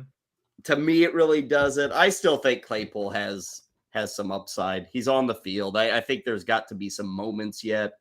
I dropped Tony for Evans. I would too. Okay. Great back and forth. That's why we have the chat room. If you are enjoying what we are doing here on this edition of Lunch Money, or any of our shows here on the Bettor Sports Network, hit that fun button. Join in the chat. We're getting you set for Thursday night football. And again, thanks to Joe for kind of providing that information, kind of leading us on that path, and they would drop in the breadcrumbs to talk about that situation. Ray, let's make our calls on this game. Mention the line, the over-under, the money line and everything. Favorite prop. I stole yours earlier. You did. We both like the over on the 51.5 for Raheem Mostert tonight. That's minus 115. Now, you are welcome to hold on to that, Ray, but if you found something else, you can fire that one up too. I'm pulling a Kyle here, and I'm taking credit for 2. So I will let that go. And I'm going to go with the following.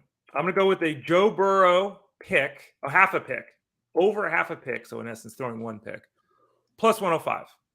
That's what I'm doing. Joe Burrow has a maddening tendency to play either a good or a bad game, but to make 2 or 3 throws every game that it's like, oh man, he just, because he's aggressive, he's trying to stretch the field, he trusts his receivers, which can lead you into trouble. Kind of like Matthew Stafford toward the start of his career and unfortunately the start of the season, how he used to operate. So I'm going to take the plus 105 on the pick for Joe Burrow tonight. If I told you, Ray, at any point for any game this year, you could get plus 250 odds for Jamar Chase to lead all receivers in receiving yardage in that game, wouldn't you take it? Not if it's against Jamar Miami. Chase? That's Miami. Plus 250 tonight. And I get it, Waddle and Hill. I get it. Now, I'm of the belief, again, they're going to try to protect Tua. Now, there could still be big plays. I may be totally wrong. It only takes one throw. But I kind of think protecting Tua is of the utmost importance tonight. Therefore, and again, not to say Hill can't do it, or Waddle can't do it, or T. Higgins can't do it, but Ray, Jamar Chase plus 250 to lead everybody in receiving yardage, go for it. We've seen this guy go off for 200 yards. I mean, why wouldn't you take a shot on this? So I love that one at plus 250. That is getting a guy who's done it at huge odds and a big payoff. So I'm digging that one on Chase. He is also my player to watch. It has not been bad, Ray, but it's been a little more difficult for Jamar Chase this year.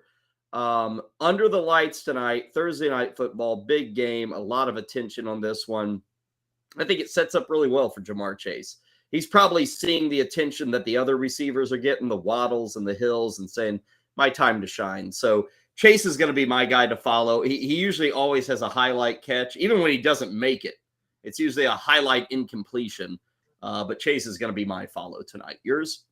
My follow tonight is actually Joe Mixon, who we just talked about. He saw his 15 touches last week, dealt with the ankle issue, basically didn't play in the fourth quarter. But as we've discussed, he's likely to play this week. It sounds like he'll have a full workload. We're not hearing anything to worry about in terms of things being cut back. He has seen a target on 31% of the routes he's run, so he's been involved as a pass catcher much more than I think we expected, though he's obviously had moments of being involved as a pass catcher. And he's also second in the league in green zone carries, but he doesn't have a touchdown. So that changes tonight. He gets in the end zone most likely. He'll see his work. So I'm watching Joe Mixon. My fade's going to be Tua. Probably shouldn't be a surprise after what I've been saying. I will also point out the Cincinnati defense. I saw a number today, Ray. Their last 20 drives, 0 touchdowns, 5 turnovers forced. Pretty good defense. Yeah.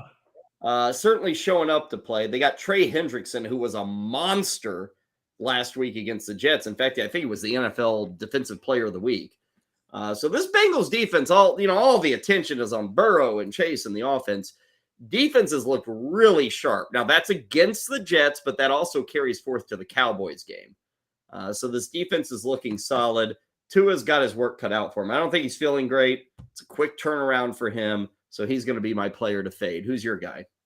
My player to fade is Chase Edmonds. We talked earlier about our love of Raheem Mostert this week. Edmonds is, he scored a couple of touchdowns last week near the goal line. That's not his game. That's not who he is. And he's not the pile mover. He's not the between the tackle runner. Only had 6 carries. He's had 11 carries the last 2 after that big effort in week 1. They've scaled him back. They've increased the presence of Mostert. They've increased the role of Mostert. And Edmonds hasn't touched the ball, hasn't seen the field, hasn't really been involved. So he's now back to me for this week in the Nyheim Hines zone, right? Like he's going to get 3 or 4 or 5 carries, and we're hoping he gets 5 catches for him to really pay off. I don't know if that happens. He's my guy to fade. It is week 4 of the season, week 3 of Amazon carrying the game. Yes, they're back on Prime again this week. Watchability, Ray, as long as you can get the internet connection to fire up. What's the watchability rating? Oh, we always have that here at this house. Their $9,000 a month bill for cable. We're going with the 4. There's a lot of intrigue. It's a good matchup. There's young quarterback play. There's running backs. There's receivers. There's storylines. I'm giving it a 4. I got a Cinco, Ray. Let's go 5 on this one. I think it's going to be fun. Dolphins and the Bengals. And I think part of the fun, I don't know if we'll get to see as much of this as we'd like, but I hope both guys are willing to pass and we get to see Waddle, Hill, Chase, Higgins, all these guys make plays. A lot of storylines on both sides, too. The fact that Miami can improve to 4-0 here. And think about this. If the Bengals lose, they're 1-3. So, I mean, you'd have one team just flying high, the Dolphins at 4-0, the other team, the Bengals, sitting at 1-3 and kind of wondering, hey, we going to make the playoffs after almost winning the Super Bowl last year? A lot on the line tonight. 8:15 the kickoff. We got a lot more on this game coming up. Tyler Beaker going to join us in about 45 minutes to give us his thoughts on what he expects to see between the Dolphins and the Bengals. When we return here on Lunch Money, let's get you up to date on injuries. Got a lot of news. We got a Christian McCaffrey update. It's a huge day for guys like David Montgomery, DeAndre Swift, Dalvin Cook. What's the situation there? We got news on the Saints couple of guys who are still missing practices as they get set for that Sunday morning kickoff in London. Some other news and notes, and I might, for some of you out there, I might have found a way to turn a loss from last week into a win. You'll need to check, and it needs to be a couple parameters here, but a scoring change may help you in your fantasy leagues. Tell you about that next on Lunch Money. Coming up after this on the Bettor Sports Network. Bettor Sports Network. It's sports talk done better. You can't be happy if you're a fan of Denver right now. I know they're 2-1. They look horrendous, man. Well, how about this player? I almost put him in, and then last second took him out, figured I'd give him another week. What about Javonte Williams? Would he be a trend down type of player at this point? He's still getting the carries. He's running all right. He's just not scoring. That's the problem. And the big thing is when you look at his production from a total basis, 11 passes week one? It was a lot. I think you stay the course with him. I know, again, people are so frustrated. Guys, why are you surprised, man?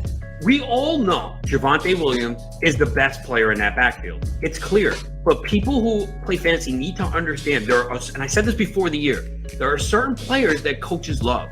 Melvin Gordon is one of those players. Is he as dynamic, explosive? No. But he does a lot of the little things that coaches love. Those guys are going to get their touches. You have to understand that. So should Javonte Williams be the main back? Yeah. And we've started to see it shift a little bit. I know you're frustrated because Gordon got the touchdown, but I don't know why you're surprised by this. They told you this before the year. It was more like 50-50 last year. It's not now. You can't sit here and complain about it. Like, you act like this came out of nowhere. I can't believe Melvin Gordon is playing snaps. You're not talking about me, are you? No. Anyone who is sitting there and is just stunned that Javonte Williams is not getting, like, all these snaps. Now, could it get better as the season goes along and they start to go, you know what? Javante's more explosive. We need him on the field now. I mean, they're 2-1, okay? So that's the problem with some of these teams that win games. They think, oh, we won, so everything is good. But let's look at the snaps. So Javonte Williams played 33. Melvin Gordon played 28. The biggest problem is Mike Boone played 14. That I don't get. Javonte Williams and Gordon each ran 13 routes. Boone, 11. 5 targets for Williams, 6 for Melvin Gordon. Javonte had 15 carries, Gordon 12. Javonte Williams had 20 looks. So he had 15 carries, 5 targets, and he caught 3 passes. So he had 18 touches. You're going to complain about a running back getting 18 touches? Come on, man. He's better than Melvin Gordon, no doubt. But Javonte's not getting 35 touches. They had the ball a lot last night. Does it suck that they took him out near the goal line? Absolutely. Straight eye formation. They hand it up to Gordon, running left. Gordon into the end zone. Touchdown, Denver. This is not anything shocking here. The Playbook with Fensty and Ronis, presented by FantasyAlarm.com.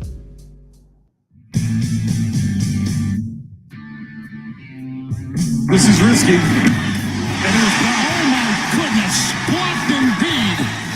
And we just told you he's only had 1 blocked in 14 years, and that was number 2. Oh, it hit the personal protector, Sherfield.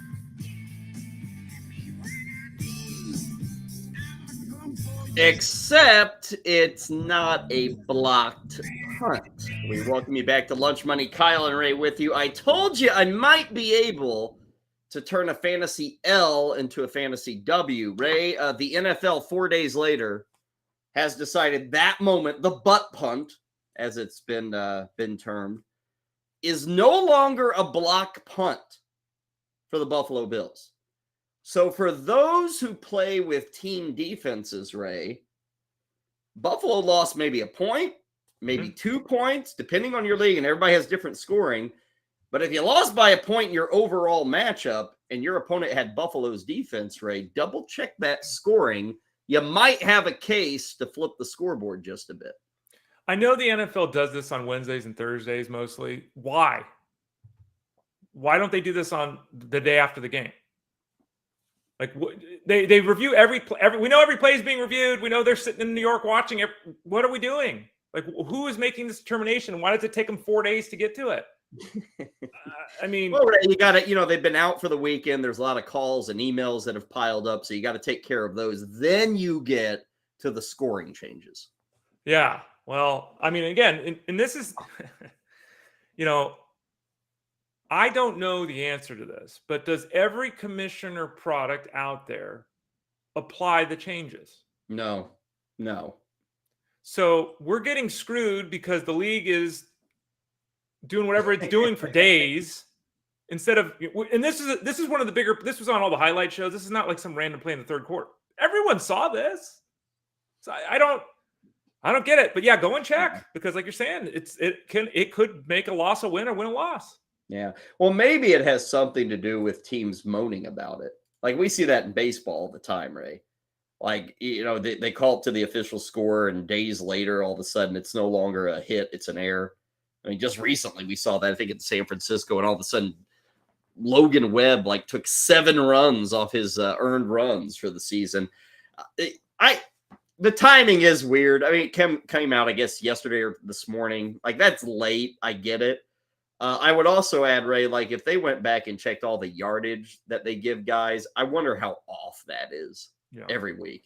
And all of us live and die by yardage. There are even some leagues where you get bonus points for yardage. And Ray, I mean, I can't trust anything these guys are doing with yardage. They're all kind of guesstimating and looking at it. Yet it goes down as official. Yet even in 2022, I don't know how accurate nor official it really is when they say 5 yards and you look at it, it's like, that's barely 4 yards that he got on that carry. And again, we talked about this earlier in the week. We can send things into space at 15,000 miles an hour, banging off other things that are moving at 100,000 miles an hour, but we can't put a chip in the football. We can't do it. And this has been something that we've talked about at fantasyguru.com for years. Ted Schuster and Jeff Vance in particular have been saying it for years. What is the problem with this? Mm-hmm. I mean, and to broaden this topic out, when you watch a game on the weekend, how many times is there a play at the line of scrimmage, which the guy comes running in from the sideline and he kind of, or they kind of do a little side, they're not running straight. I don't know if they're looking at a point, it doesn't matter, but they're not running straight. There's 14 dudes laying on top of each other. There's no way to know where the ball was. It's impossible to know exactly. And when they measure it, and it's this much off. This size of the football matters. It's actually a joke. If you really looked at it, what percentage of balls that are placed, Kyle? How many yards throughout the course of the game are lost? Yards are lost the game by 3 inches here, 6 inches here on every play. Yeah, I love when the ref literally runs it back a half yard and you're like, what? They got way past that spot. Soccer has the same thing, Ray. It's like, why not put a chip in the soccer ball and we just know when it crosses the line? But they don't. Who knows why they do it? I mean, they don't have a chip in the hockey puck either. They used to, so they can follow it on TV, right? But that was for lasers and guns and space Fox, invaders. Right? 90s. There's nothing to do with, hey, is it a goal or not? So, all the sports are refusing to kind of make that move, I think. But anyway, if you were playing Buffalo or playing a team with Buffalo's defense, do understand that team defense probably lost some credit because what was considered a block punt is, I think officially, Ray, a punt of -1 yards. So at least the next time the butt punt happens, butt punt part 2, which is really difficult to say. It is. We will know that it's not a block punt. The NFL has already made their ruling. So and it makes sense. Literally, Ray, he got blocked by his own teammate. Yeah, so you can't give credit to the Bills. Totally agree. I get it. Yeah. I get it. I guess in the end, if it's right, who cares? Okay, injuries, Ray. Always so critical. Today's a big day. Big day. Thursday practice reports are probably the most important of the week, I would say. Now, we are getting information, Ray. Right now, all these teams file official practice reports after the practice is over. So that's when we get the designation of limited or full bore or set out, whatever. But, Ray, there is a portion of practice open to reporters. Right. Now, this is not official, but the reporters can tell us, hey, I didn't see so-and-so out there, or he was standing on the sideline. We got a couple of those going on right now. Mac Jones, Christian McCaffrey. What are we hearing? Yeah, Mac Jones, I mean, the Mac Jones thing is wild to me because we all saw it. We've been getting the reports. We thought it was over. He's going for surgery. Well, he's at the facility. He's part of the game planning for the week, Mac Jones. And he has told teammates that it's possible he plays. Now, again, players always say it's possible they're going to play even when they know they're not going to play because they always think they can. But he's around and he's there, and I guess there is a chance, Kyle. Ray, let's think this out. Yeah. First off, I believe there is less than a 5% chance of this guy playing. I think this is nothing more than the Patriots being the Patriots. Okay, I'm going to say that at the top. If for some ungodly reason he is out there against the Packers, Ray, he will literally be playing on one leg. Is Brian Hoyer that pitiful? Like what if you're Brian Hoyer? And again, I think this is all just smoke and mirrors. They don't have any plan. I mean, but like, I guess I would ask people, be realistic about this. Like, are they really going to send Mac Jones out for this game when everybody is reporting this as a high ankle sprain? And Ray, if you've watched football at all for like 6 months, you know that you're out for like 3 weeks at least. You're not coming back. You're not coming back the next week. So I wouldn't buy into the good thing is nobody cares about the Patriots offense. I mean, whether Jones is in there or Hoyer's in there, like, I don't care about the receivers. Yes, that includes Devontae Parker. The running backs are the same to me, regardless. The tight ends suck, regardless. So this isn't like a team where, I'm living and dying by what the QB decision is. Again, I don't think he's going to be out there, so I don't think it's going to matter come Sunday. I'll be shocked if he is. McCaffrey, though, Ray, is a whole nother ball of wax. And it's a ball of wax that I'm just tired of seeing. But I do enjoy the fact that it's already here. It's like been here 3 times this year. Like, it's so easy to predict this stuff. Every year people choose to ignore it. And I love it every week whenever you look like a bright guy, Ray. I look like a bright guy. And everybody who swore by Christian McCaffrey looks like a doofus. So he's hurt again. He's out again today. Is that what we're hearing? Yeah, and he keeps saying he's upset that the media is focusing on this, which is, if there's ever been an ostrich with their head stuck in the sand, it's apparently Christian McCaffrey with what's going on the last couple of years. I love when a guy that is literally making $20 million a year has the audacity to say, "Why are you paying attention to me?" I know I'm the highest paid player. I'm the franchise dude. Why are you guys paying attention? I mean, get a clue, dude. Didn't he go to Stanford? He did. Get a clue. That degree is starting to mean a whole lot less. Like, think a little, CMC. I know your body is broken. Your brain should still work. People pay attention to you because you're a stud. Like, the fact we have to explain this to him, Ray, 5 years into his career is astounding, especially to a Stanford guy. Yeah, and his targets per game are down like 4 targets per game down. He's basically at like 60% of where he's been the last couple of years. So his role in the field has been different. He hasn't been that productive. He's been a volume guy and he's been okay, but he's just been okay. And again, people insanely, according to you and I, took him as a top 3 player. He was going top overall pick in some drafts. And now he's dealing with the shin issue. And then it's a quad issue. Apparently it's both now. After week 1, he needed rest. Yeah, he needed rest because, it's hard to play a football game. But it was called the shin. I guess now it's a quad, they're saying. But he wasn't seen at early part of practice today. So this is 2 days in a row where it's like, and this could just be management and all that. But yeah, this is, I found it funny. There's a pretty influential person in the industry who yesterday finally said they're done with Christian McCaffrey. And it's like, you finally said, like, you're giving advice to people on how to win in fantasy football, and it took you until now to admit the obvious that's been obvious for years. We'll see with McCaffrey, but right now we're kind of in no man's land with him. Friday's going to be very important. Like, man, if this was the straw that broke the camel's back, man, we had a very big Campbell to make our way across there. Gabe Davis not in the clear for Buffalo. I like him a lot in that matchup against Baltimore, but we got to get him on the field. He was not practicing during the media portion of the get-together. New Orleans, Ray, they've already had their practice. Remember, New Orleans and Minnesota are across the ocean. They're in London. Ray, official practice report on the Saints. Good news is Jarvis Landry was out there. Yep. But it's not all good news for the Saints offense. It's not. Michael Thomas with the toe issue was listed as did not practice. And again, he's right in that Christian McCaffrey zone for me. We'll see if he plays, but this is the other foot. It's not the one that gave him all the problems the last couple of years. But a DNP on a Thursday is not a good sign. And then Jameis Winston, ankle is an issue. The back is an issue. We know that.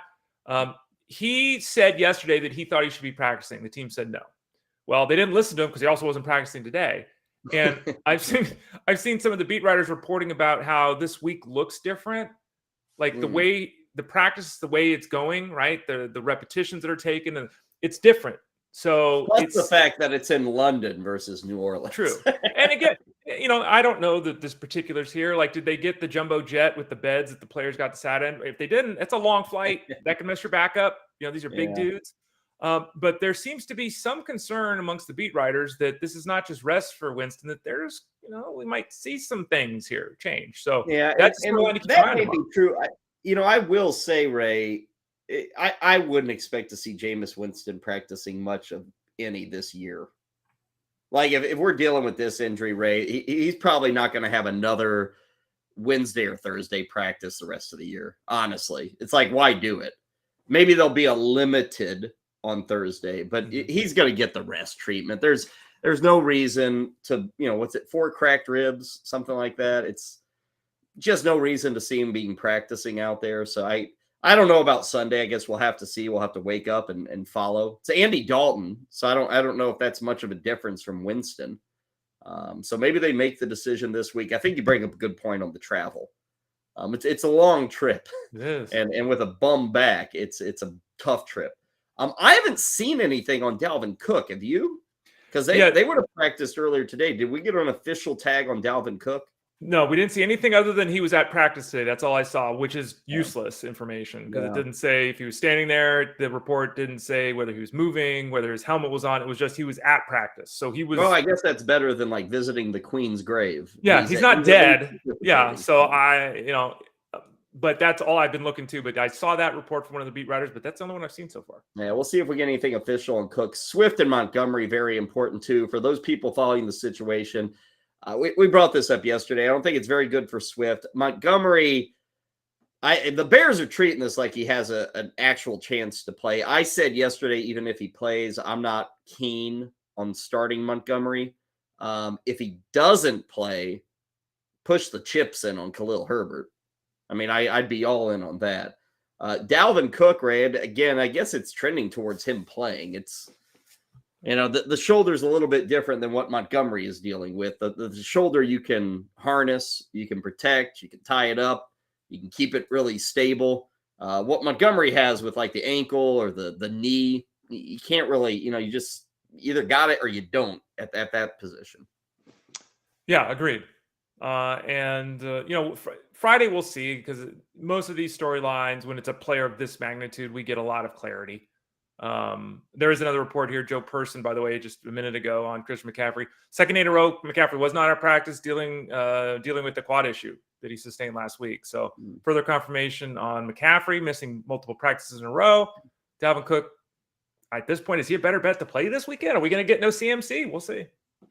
I guess the assembled media there in Carolina didn't pay attention to what McCaffrey was asking. They're still reporting on you, Christian. Shocker, huh? Other things to follow here today. Amon-Ra St. Brown did have a DNP yesterday. We're told it's an ankle injury. We'll see. Hunter Renfrow is still missing practices. DNPs for Hawkinson, Kadarius Toney, who we mentioned earlier. Good news for Tampa. Julio Jones and Chris Godwin both got limited tags on Wednesday. So midweek limited, there's a chance for both those guys. Dameon Pierce limited, Dalton Schultz limited, Dawson Knox limited. So those are all some guys to watch going into the weekend. We'll see with the official practice report today, kind of where we stand on those guys. Joey Bosa, if you missed this yesterday, he was placed on IR by the Chargers.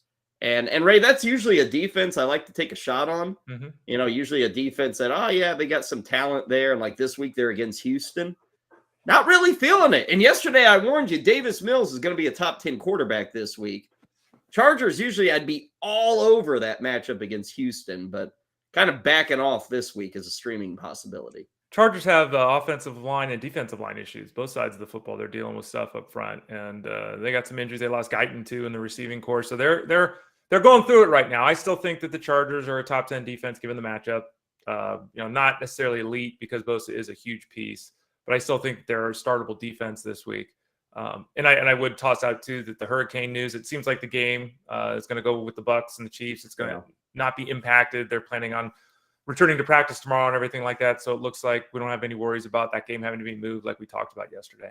Yeah, Tampa area kind of avoided the worst of the hurricane, so they are able to get that game going on Sunday night. It's still going to soak like the southeastern portion of the United States, so especially that game, which we're going to talk about here in a bit, the Panthers in Arizona, could be a very soggy game. They're expecting a ton of rain tonight, tomorrow, Saturday, even into Sunday, with kind of the remnants of the hurricane there on the southeast.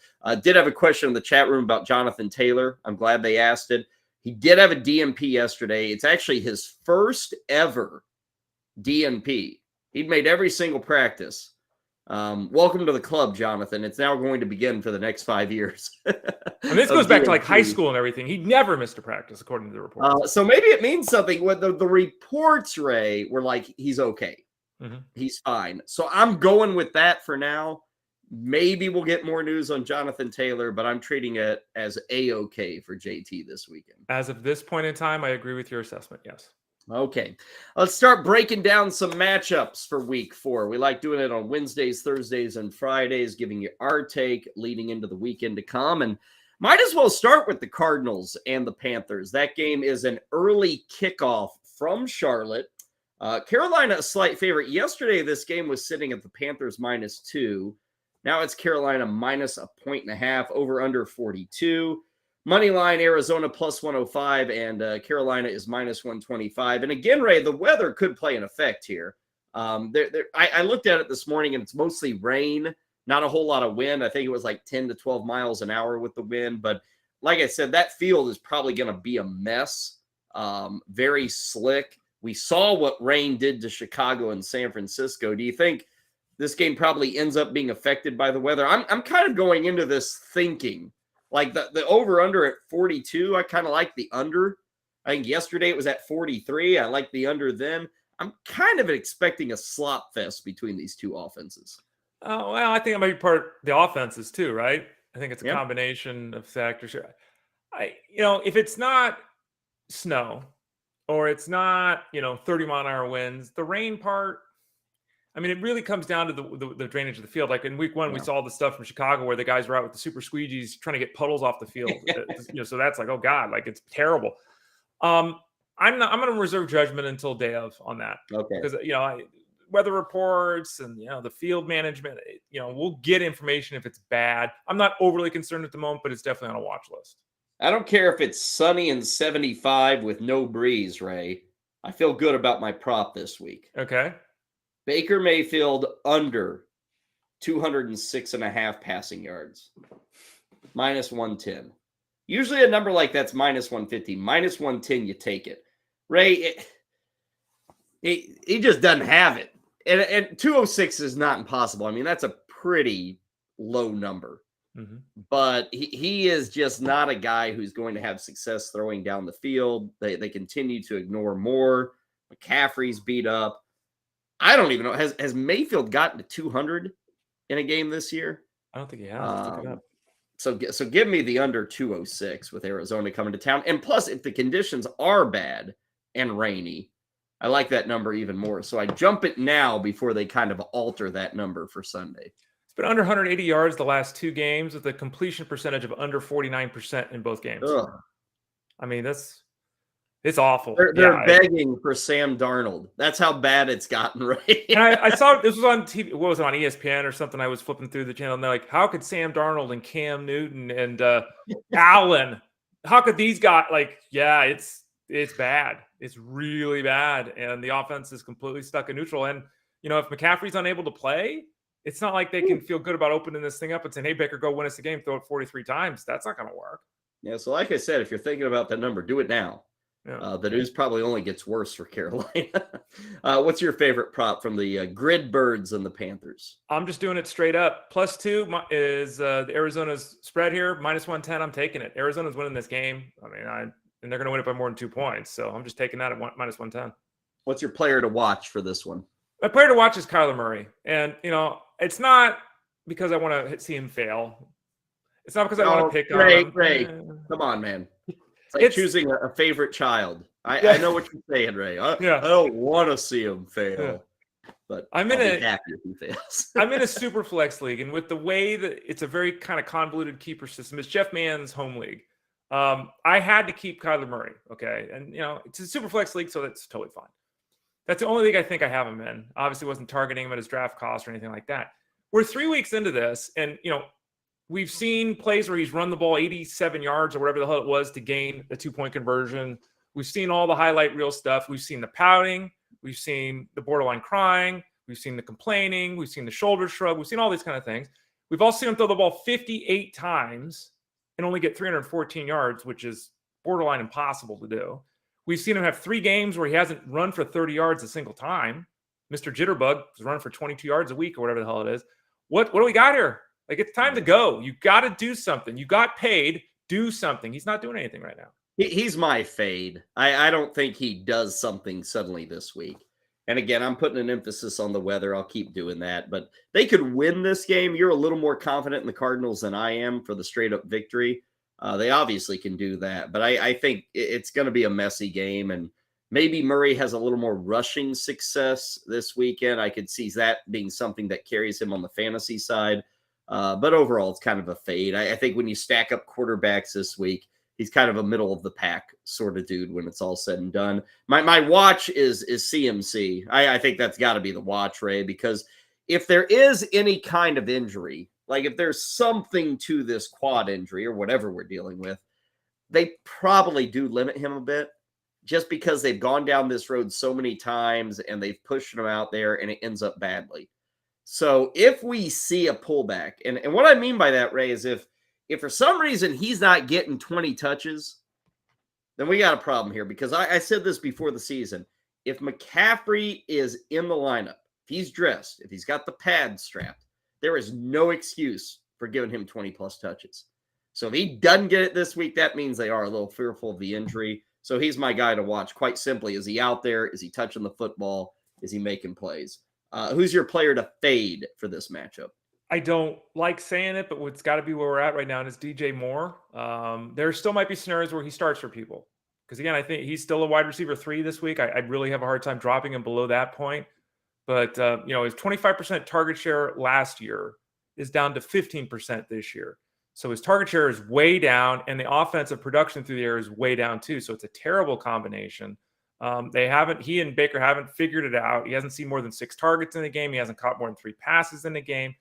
I've said this before. I think it was Monday where I went on a little rampage here. They have to get the ball into Moore's hands. They got to do it. And they've got to find ways to scheme to do it. If they got to give him the ball on the ground, they got to get him involved, especially if McCaffrey is limited or out in this game. Yeah. Well, and for I don't think I own DJ Moore anywhere. I don't have any shares of him. But for me, Ray, until I see it, I really hope I can bench him and play somebody else this week. Like, I got to see it before I stick DJ Moore. The first 3 weeks have just been too bad. So stick him on your bench would be my suggestion, but obviously you got to have a good option to fill in. Watchability, I guess, Ray, if for some reason this was like one of those torrential downpours to where you can't even see the other side of the field, that'd be fun to watch. Like, I'd enjoy that. But I'm looking at a 2 for the Panthers and the Cardinals. Yeah, I'm going to say 2. I could have gone 1. I could have gone 3. I'll go 2, obviously, right in the middle there. It's always good theater to see Kyler Murray either do great things or fail. So one of the two almost certainly always happens, right? So I'll give it a 2. Question in the chat room, Chubba Hubbard, worth a stash? I'll say this. I had Chubba Hubbard last year, even in leagues where I didn't have McCaffrey. I played him when he was active, Ray, and it was so uninspiring. Like, he didn't show much at all in the opportunities last year. I wouldn't be in on it unless I own McCaffrey. Like, if I had other options, if you're the McCaffrey owner, yeah, take a shot on Hubbard. Everybody else, Ray, I don't think you're missing out, because even if he were to fall into a starting role, last year he had multiple chances, and for the most part, it was mediocre with him. Yeah, and again, this is another thing that, just to say it, I don't know the situation here for the user, but the game of picking up players every week just because you're trying to hit it big, it's not a winning move long term. Because people will do this, right? It's this week, it's this week, it's this week. If you have McCaffrey, yes, make the move, because McCaffrey is not at 100%, and we don't know what this weekend looks like. If you're the random person that wants to make an addition, you can, out of Hubbard, who I do think is the handcuff to McCaffrey, but they got Foreman there, and it's another one of those scenarios where it's very likely to be a 50-50 early down here, pass catcher there kind of a thing. It depends if you're in a PPR, non-PPR. Like, it's not, and this is a mistake we make sometimes. We think, oh, I got to get the backup because he's going to assert himself. It's not often that we see a guy do what Khalil Herbert is, which is dominate every touch. It's not often that we see a Jeffrey Wilson come in and dominate every touch. A lot of times it ends up being a shared backup situation. Mm-hmm. Kind of like the insurance. I always compare it to like geography with insurance, and this week's a great example. If you live in Florida, you need hurricane insurance. If you live in Idaho, you don't. Mm-hmm. You know, if you live in Mississippi, yeah, you could use some hurricane insurance, but if you live in New Mexico, you don't. So it all depends. Who do you have? You know, if you have Christian McCaffrey, a guy like Hubbard is a lot more important to you. You need that insurance. If you don't have McCaffrey, not near as important to you in terms of having that insurance. Early kickoff there, 1 o'clock on Sunday between the Cardinals and the Panthers. Let's go to a place where the weather will not impact things, unless like a sandstorm rips through the concourse. Vegas is hosting the Denver Broncos. Vegas still looking for that first win of the season. Lo and behold, Ray, they're a favorite. How about that? I was really surprised to see an 0-3 Raider team, and I get it, they're at home, and the Broncos have been disappointing, but they're a 2.5-point favorite. Over under 45.5, money line plus 125 for the Broncos, and Vegas minus 145. Any surprise to see them as a favorite in this game? Well, one of the biggest storylines right in the league is the complete ineptitude of the coaching staff of the Broncos. Right, it's a national story. It's not just You're saying Nathaniel can't hack it? Yeah. Yeah. Again, he can't hack it. No, never been said before, right, Kyle? Yeah, no, it's a national story, right? They're hiring guys to help him because he doesn't know what the hell's going on. It's bad. Play calling is bad. The offense looks bad. We're having to debate at this point in time, like, who is Russell Wilson? Is Russell Wilson even a starter in the fantasy game anymore? We don't. I mean, he's on the borderline. This guy's going to the Hall of Fame. He was paid $1 gazillion. We don't even know if he can start in the fantasy game right now because of what's going on. So, is that taking it too far? Are the Raiders a better team than the Broncos? I don't think so. But with what we've seen to start, I'm not. It's a home game. They got something going for them.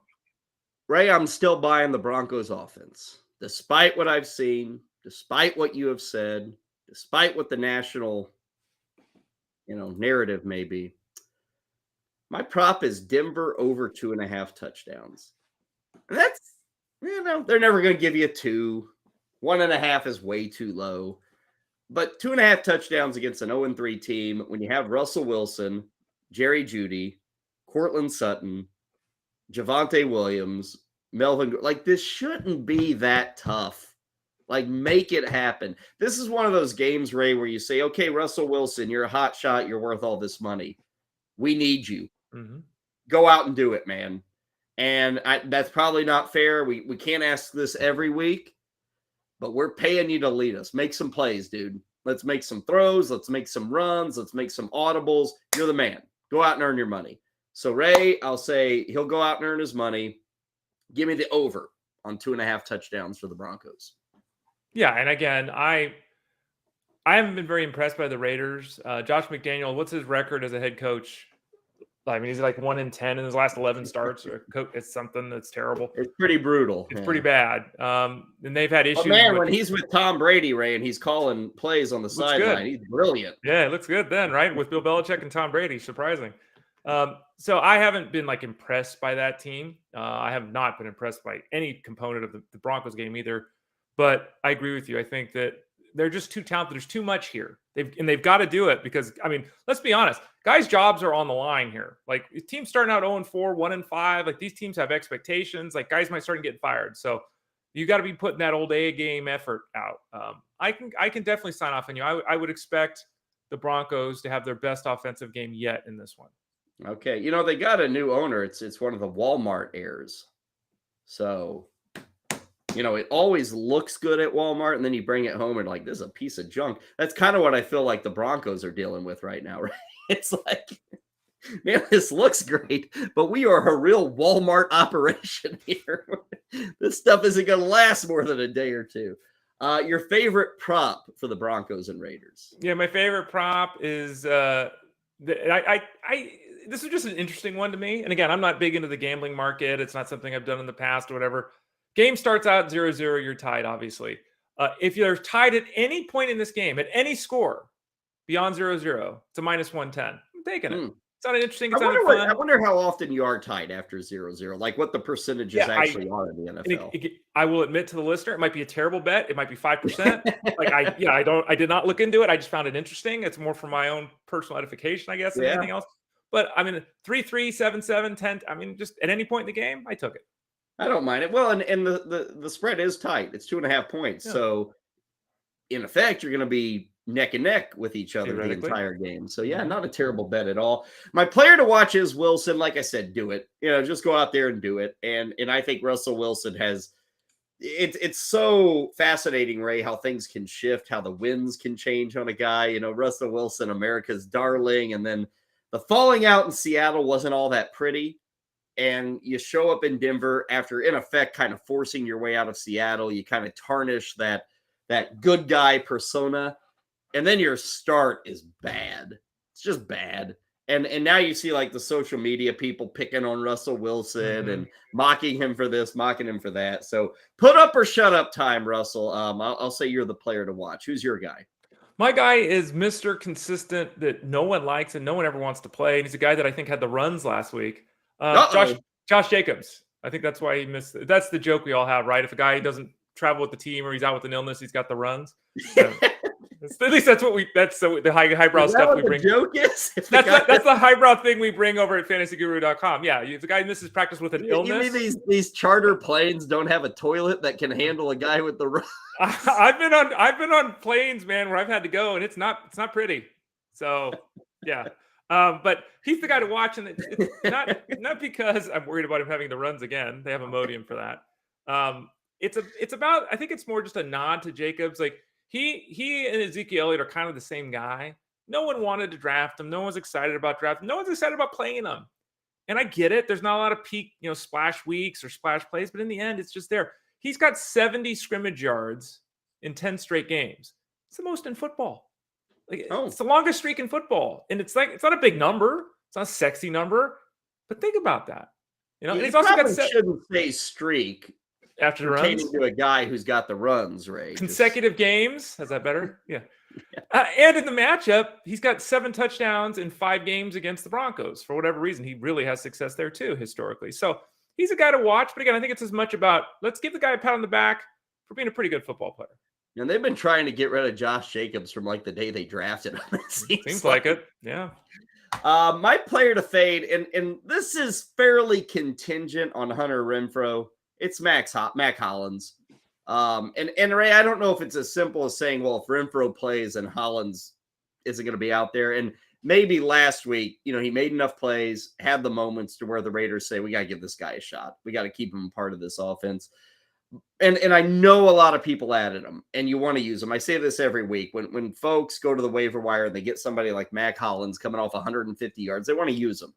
So I get it. But Ray, I'm kind of putting my expectations in maybe a 50 to 60 yard range for Mac Hollins. And I don't even feel great about that bet. Like if somebody said, over under a 58.5, probably take the under on Mac Hollins this week. Yeah. My player to fade is Mac Hollins. Same thing. Now, I did add Mac Hollins myself in a couple of leagues because I had Sterling Shepard and I thought he was the best option out there, which is saying something. Again, all these leagues everyone is in, I don't know how you do it. I go to the waiver wire and it's like I'm doing cartwheels. I can get Mac Hollins, and I don't think it's a good addition, right? But you're not finding Michael Pittman on your waiver wire. No, I'm not. Juju Smith-Schuster's not on the waiver wire in my league. So he again, I added him this week, but yeah, this is a scenario where when we talked about this. Renfrow was out, so you got to figure there's some more action there for Hollins because that Renfrow's still dealing with some issues with the concussion, I guess. But this Davante Adams thing is probably the most intriguing. Really, they got to figure this out. Like you paid this guy all this money, and he had one huge week, and then the last 2, it's like he's there, he's getting in the end zone, that's it. He'll be fine, right? Well, but they got to figure this out because I read a report at The Athletic. They were talking about the Raiders and this. Rodgers and the Packers dealt with the exact same thing. Now, Carr is no Rodgers. He's a good quarterback. He's no Rodgers.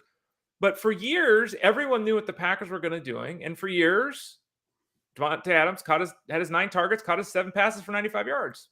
The Raiders got to figure a way out to make that happen too. And the early returns they're not there. And I don't know, Josh McDaniel, do they need to scheme things different? Does Carr got to start forcing things? But I'm just saying they got to figure this out, because it was great in week 1, probably a little excess, but it was great in week 1.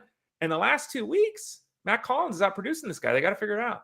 Yeah, he'll be fine, I think. Now you'll remember, Ray, I did predict a down season for Davante Adams, because history suggests, making this move is not as easy as everybody likes to think. It's not an A, is still an A no matter where he goes. I did take particular, joy, if not interest, in Davante Adams complaining about the 0-3 start and saying how unacceptable it was. Like, yeah, dude, you're not in Packerland anymore. You're not in the NFC North anymore. Things are going to be different, buddy. You didn't realize that whenever you walk, you talked your way out of Green Bay. Now you're pissed off that you're 0-3. The Packers aren't doing crap this year, and they're 2-1. How great things are when you're on the other side of the fence. Watchability for Broncos and Raiders. Where do you land? I think it's always an interesting game, and there are a lot of storylines that we've been discussing. I'm actually giving it a 4. I got that same number, Ray. Yeah. I think it's a 4 as well, and I've said this like every week, and people are getting tired of it, but it's like desperate teams. Like Vegas is truly desperate. Their season's over if in they the balance. Lose. Yeah. If they lose, they're done. They're finished. Denver, if they lose, Ray, I don't want to be around those football offices come next week. It's going to be ugly. So a loss really is going to dent both these squads. So it is kind of, it's not a must win, obviously, but a very, very, very, very important win between those two. We have got more week 4 capsules and breakdowns coming your way. But when we return, we're going to cycle back to Thursday Night Football, get another visit with our man, Tyler Beaker. He joins us every Thursday here on Lunch Money to give us his thoughts on what he's seeing as he goes through the numbers, the tapes, the play calling. How does he expect this game to go tonight? He joins us from Fantasy Guru, and he will do it next right here on Lunch Money. Good afternoon, bettors. It's your boy Duke, back and better than ever. Welcome back to Duke's Den. I promised you a bet in hour 2. I will have at least one for you. We might sneak 2 in there. But first hour, we talked about the exploits of one Aaron Judge, tying for 61 home runs, AL record, Yankee record, 62 right around the corner. Congrats to him, and congrats to baseball. How about some college football, baby? Because we do have games tonight. So far, weather looks good in Provo. Okay, no issues there. 70 at kickoff, 24% chance of rain, maybe some slight wind, 9 to 10 miles an hour. Nothing that scares me off BYU. The only thing that scares me about our BYU bet is that it opened at 24. It has not moved. It's Thursday. It's football. Why hasn't this moved one way or the other? But I still feel good about BYU, the superior team, so let's roll. Minus 24. I'm not going to touch the total. Speaking of Thursday Night Football, we do have our over 47 bet for the Dolphins and Bengals game. A lot of movement in this line throughout the week. I spoke yesterday about how it got pushed to 4, Cincinnati minus 4, and how I thought it'd be probably closer to minus 3 come kickoff if we knew Tua was in. Well, yesterday, some breaking news as some guy named Jay Folk at JFolkUHC on Twitter, I guess sneaks in to Cincinnati Bearcat Stadium, or just could see it from his dorm or what, filmed Miami practicing at Nippert Stadium. The Cincinnati Bearcat Stadium actually shows Tua in the game, shows Tyreek Hill is healthy. All of a sudden, that number is now 3.5, back down to 3.5 for Cincinnati at home. Interesting, because Tua was listed on the injury report as questionable, but he's practicing, so some shenanigans there. Who knows how the NFL will handle it? Miami Dolphins reached out to this Twitter account, said, please take these down. You don't have commercial rights to this. It was a closed practice. Dude left it up. Who cares, right? Good information there. The great news for us is we had over 47 with Tua now confirmed back. That number's been pushed to 48.5. So we got a little closing line value there. But let's give you another bet, not for tonight, but for tomorrow night, because down in the Rose Bowl, Washington takes on UCLA. Washington, Michael Penix Jr., Senior? I don't even know. One of those. He's been in college football for like 10 years. Started at Indiana, had some injuries, now worked his way to Washington, having a lot of success. Blew the doors off of Michigan State. 4 touchdowns there for him. Star freshman, Jalen Polk, 6'2", 193, an absolute stud. Just putting up numbers here. 4 touchdowns on the season, 3 in that game. I just think they're better than UCLA, who, by the way, Chip Kelly's still there. Been there since 2017. If you want to get juicy, take him on the money line, but I'm fine laying 3 with the Washington Huskies.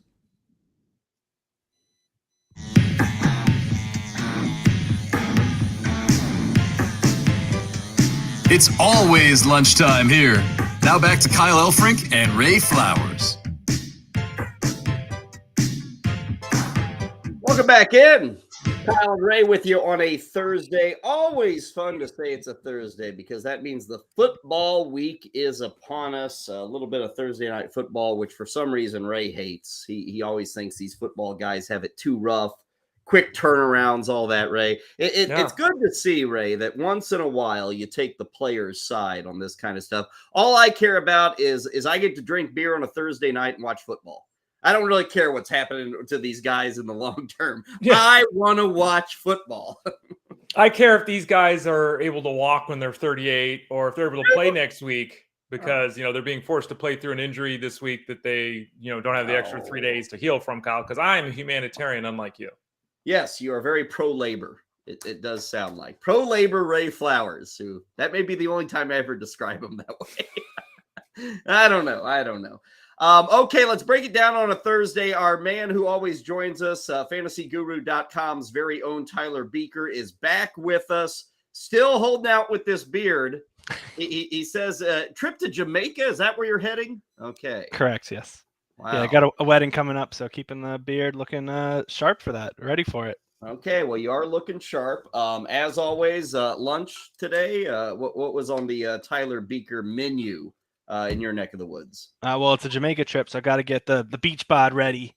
So it was a salad and an apple and peanut butter. So we're doing pretty good there. Not bad. I thought he was going to say a joint, Ray, whenever he said he had to keep it. I got me a doobie. We're ready to rock. Yeah, that's what I thought we were doing for lunch, but I guess Tyler's keeping it clean for the kids out there, which we like to hear. Okay, Tyler, we got this game tonight. Should be a fun one. Ray and I talked about it earlier. I gave it a watchability of 5 on a scale of 1 to 5. First thing I'll ask you, Miami's been really pass heavy. Like, I think it's almost like 2 to 1. Do you feel that is a good bet again tonight with Tua's status, or do you kind of feel they're going to try to protect them and maybe scale back on some of that passing? It's a good question. I think that right now we're seeing this Dolphins offense be very, very pass heavy with Mike McDaniel, which is a lot of fun to watch. I mean, that's where we get a lot of our fantasy points. They're plus 8% pass rate over expectation. They're top 12 in early down pass rates. So they're not just like passing on 3rd and long. They're doing it on early downs as well. So it's a part of their identity. The good thing for this team, if they want to go balanced, is that DJ Reader, the big defensive tackle for the Bengals, is on IR. Really, really huge in terms of the trench battle there. Them missing him, I think it gives the ability for Raheem Mostert and Chase Edmonds to get a bit more carries there. But this is a team that skews towards the pass. And if the Bengals get up early, like I'm kind of expecting them to, I don't know if they will lean on that. I think it could be a shootout here with both teams passing quite a bit. Tyler, on Thursdays, despite what Kyle just said, teams do have to think about not just where we're at this week, but where we're at next week. And so do you worry about workloads for particularly some of the running backs being at a high point on a Thursday? Because these guys just played, and while they do have the extra time for the next week, a guy like Joe Mixon in particular, people are a little nervous because he's got the ankle issue. What are your expectations there with him on a short week and then dealing with an ankle issue? Yeah, I'm not too concerned about it with Mixon just because he's been one of those players that has been picking up a ton of volume, whether that be rush attempts or targets, on pace for one of his best receiving years ever. I think because of that, like there's multiple paths to him producing, and like in a full PPR format, targets are worth roughly 2.75 times the amount of a carry. So if we're getting a guy that's out there catching a lot of balls and being involved as a pass catcher and a runner, I think there's a lot of outs for a big day for Joe Mixon here in this matchup. So I think there's some concern long-term, sure. But I mean, we want the backs that are getting touches. Like fantasy football revolves around opportunity. And if we're getting these guys that are getting a ton of looks here, I think they're fantastic plays and maybe wise players to back up, whether that be through their backups on some fantasy benches, just as some speculative stashes.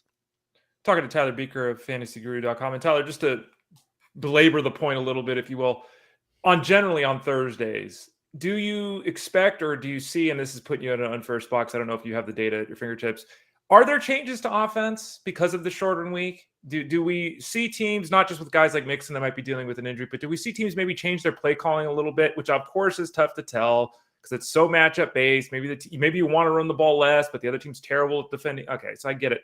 But are there any general rules that you would use when we're talking about Thursday night football games?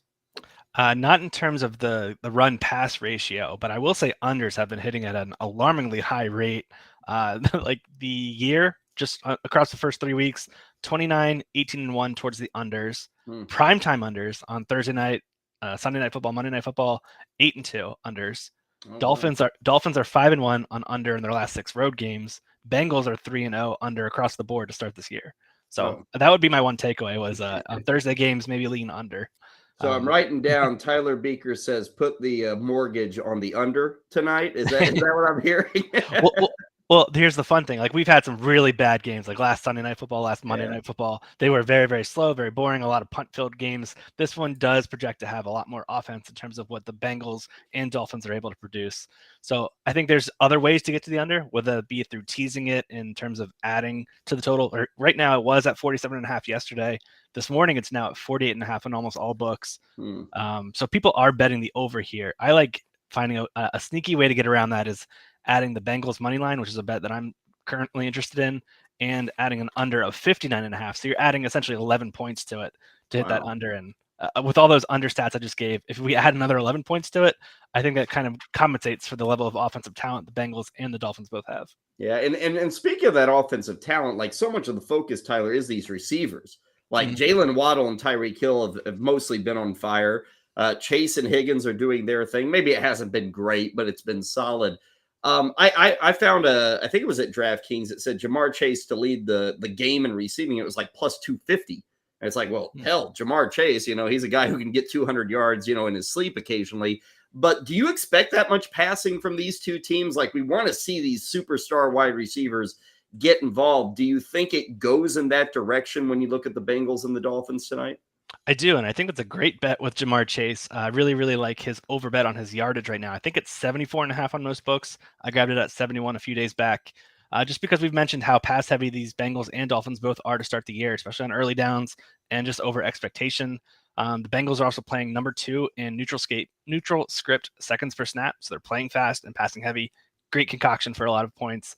And this Miami Dolphins defense, they play a lot of man-heavy schemes and they operate with a lot of blitzes. Joe Burrow under the blitz, he loves to go to Jamar Chase. Like Chase overall, 29% target share, 11.7 targets per game. But when he goes against man coverage, it elevates at 38%. When he goes against the blitz, it elevates at 35%. So we could see extra volume for Chase here in a one-on-one matchup. Xavier Howard, who is supposed to tail him on the outside, is banged up entering this matchup. We saw Stephon Diggs have good numbers against him last week. And then we saw another receiver also have a big outing. Rashad Bateman, he had 100 plus also against Howard's coverage. So I like Jamar Chase overs. There's some fun ways to do it, whether that be through just hitting the over as a standalone bet, or whether you do it through some ladder bets where you hit some alt lines with him, like 80 plus, 90 plus, 100 plus. Because I do think this is a big outing for Chase here on tap. Obviously, Tyler, there's 4 guys that are wide receiver on these 2 teams that are starting every week in fantasy leagues. But let's talk about the tight end spot. Either tight end in this matchup tonight. I mean, Hurst has had some moments. Gesicki had moments last year. Either one of these guys have any interest for you this week? Not a ton, I'm going to be honest. Hurst's volume, it was dialed back last week due to injury. He didn't see a bunch, and instead we saw it was a Tyler Boyd week. I'm kind of hesitant on Hurst having any type of rebound here against the Dolphins. And then Gesicki, he just really isn't out there running the routes. Like, this offense is not at all what we saw in 2021. They're just not using him. So I like the under on his 20.5 receiving yards as a standalone bet too. Tyler, last thing, Dolphins backfield. Is it 50-50? Is it Mostert heavy? Is it Edmonds on passing downs? Like, what are we seeing between these 2 running backs through the first 3 games?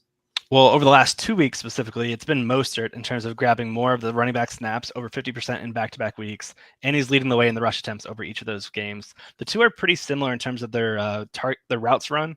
So they're kind of even there. Edmonds is coming off that big 2-touchdown outing last week against that game against the Bills, but I think Mostert's the back to target here. Just because of the volume that he's seeing relative to what Edmonds is seeing. And like I said, with DJ Reader out, I think we could see Mostert rush one in for a score. Good stuff. As always, 8:15 the kickoff tonight.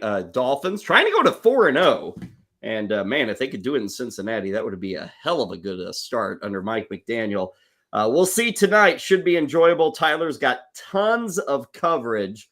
He and the rest of the FG crew leading up to the weekend. We got live streams. There's all sorts of game script articles. Tyler's going to kind of handle that. I know Ray and Armando have been breaking down numbers. We've got cheat sheets, DFS plays, all of it good and all of it worthwhile at fantasyguru.com. Tyler, thank you so much, man. We'll talk to you next Thursday. Absolutely. Thanks for having me. Okay, Tyler Beaker joining us here on Lunch Money, getting us set for this Thursday nighter, which again will be on Amazon Prime. It's a second straight week in the state of Ohio. Of course, Kirk Herbstreit went to Ohio State. I think he still lives in Ohio. So, Ray, maybe part of this whole thing with Amazon Prime was Herbstreit gets to call every game in his home state. Next week, it'll be a road trip to Columbus. They'll play an NFL game at the Horseshoe of Ohio State. He'll just get to drive everywhere instead of having to take those long flights. That's not a bad gig if you can get it, Kyle. Hey, if they're going to offer it, you take it. But he's not having to make much of a trip. Hey, before we take a timeout, lunch hunch. Let's get you a lunch hunch. Ray, mine actually deals with this game. I'm feeling this game tonight. I'm excited. Going to put some money down on this game. Here's what I got. And it speaks to the explosiveness of the receivers. Now, I've said many, many times today, I'm worried about Tua having time to take a 7-step drop and really air it out. But when I saw these odds, I had to get in on it. Both Burrow and Tua to have at least one completion of over 50 yards. Plus 1,000. Oh, okay. Payoff there. So big play. I mean, you got Chase, you got Higgins, you got Waddle, you got Hill. Hell, maybe it's going to be a screen pass to Joe Mixon for 52 yards. Who the heck knows? But you get plus 1,000, but both QBs have to do it. A little more worried about Tua than Joe Burrow. I did look up a number that made me feel even better, Ray. Talking about Mike McDaniel kind of calling this game and how they like to script it out. They have already had 5 plays of over 40 yards this year. Last year, they had 8 the whole season. So they've had 5 through 3 games. So they have opened it up a bit. Maybe 4 of those 5 came against Baltimore. I can't remember. But I feel like every passing play did go for 40 yards against the Ravens. But that's my lunch hunch tonight. Plus 1,000, Burrow and Tua, both of them to have a pass play of 50 or more yards. What's yours? Big number, but hey, man, it makes sense. Yeah. I got a big number too, but in context of your big number, a small number. It's only 40% of it at plus 400. Mine's going back to the world of baseball, and I'm calling a home run tonight for Adolis Garcia. He's got 11 straight games without a home run, so he's due. That's not really how it works, but he's had a 58% fly ball rate in the month of September, which is massive. Now, it could be a problem, slowing the bat, that kind of, okay, but he's hitting everything in the air, which should help him out. He's obviously got 25 home runs already. We know he's proven the ability to drive the baseball. He faces Marco Gonzalez, who, even when he's not pitching well, frequently goes deep into games, which is actually, I think, a positive for Garcia because Gonzalez is a soft tosser who relies on location. If it's not there, he has a rough outing. He's allowed 6 home runs his last 3 starts, has Marco Gonzalez. He's allowed 1.3 home runs per 9 innings this season, 2 right-handed batters, which is also in Adolis's favor here. So I think that's just the way to go. He doesn't miss bats, less than 5 strikeouts per 9. So that's also an issue that at times has troubled Garcia putting the ball in play, pretty much removed in this matchup. So plus 400, Adolis Garcia is going deep against the Mariners. I like it. Those are the lunch hunch for this edition of Lunch Money. Ray and Kyle with the call there. When we return, we've got updates on some practice reports. Guys that you may care about, like Zay Jones, like Jonathan Taylor, maybe a few others. Going to get back into some week 4 previews as well. And I missed this the other night. I know Ray didn't, but I missed this. A pitcher having 3 balks in the same inning. And I don't know how to feel about this. Is the ump being a jackhole, or should he call the game the way it's supposed to be called? Ray and I will discuss, debate. We'll do it all next, right here on Lunch Money on the Bettor Sports Network. Collectible moments. Everybody up here at U.S. Cellular. Sox 5 runs, 6 hits. The 2-1 to Bartlett. Swing shot to short. Ramirez has it, throws. Bartlett picks a perfect game. His second no-hitter.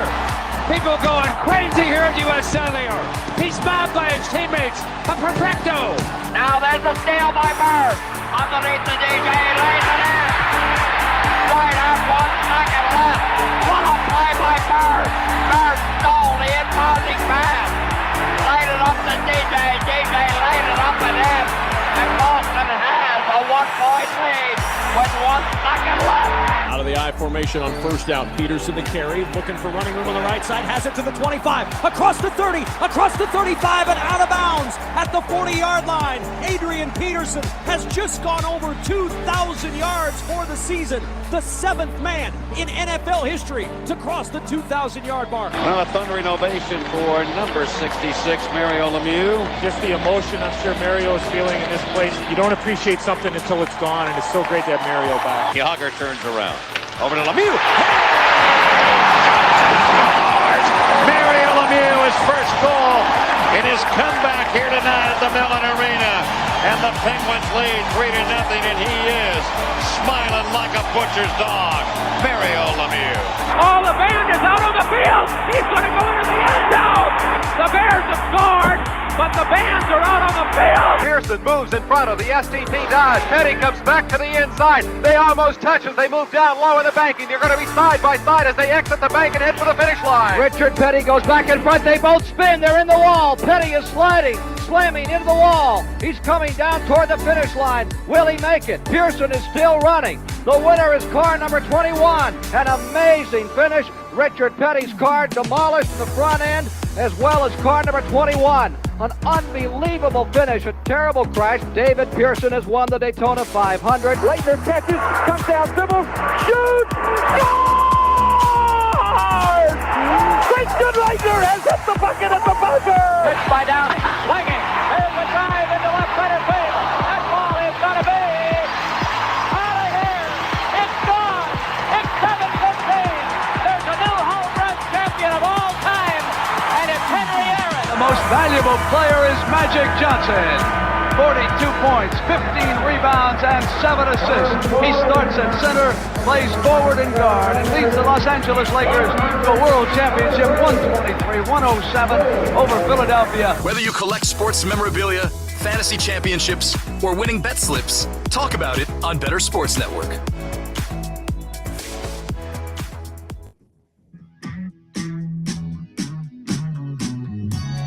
It's always lunchtime here.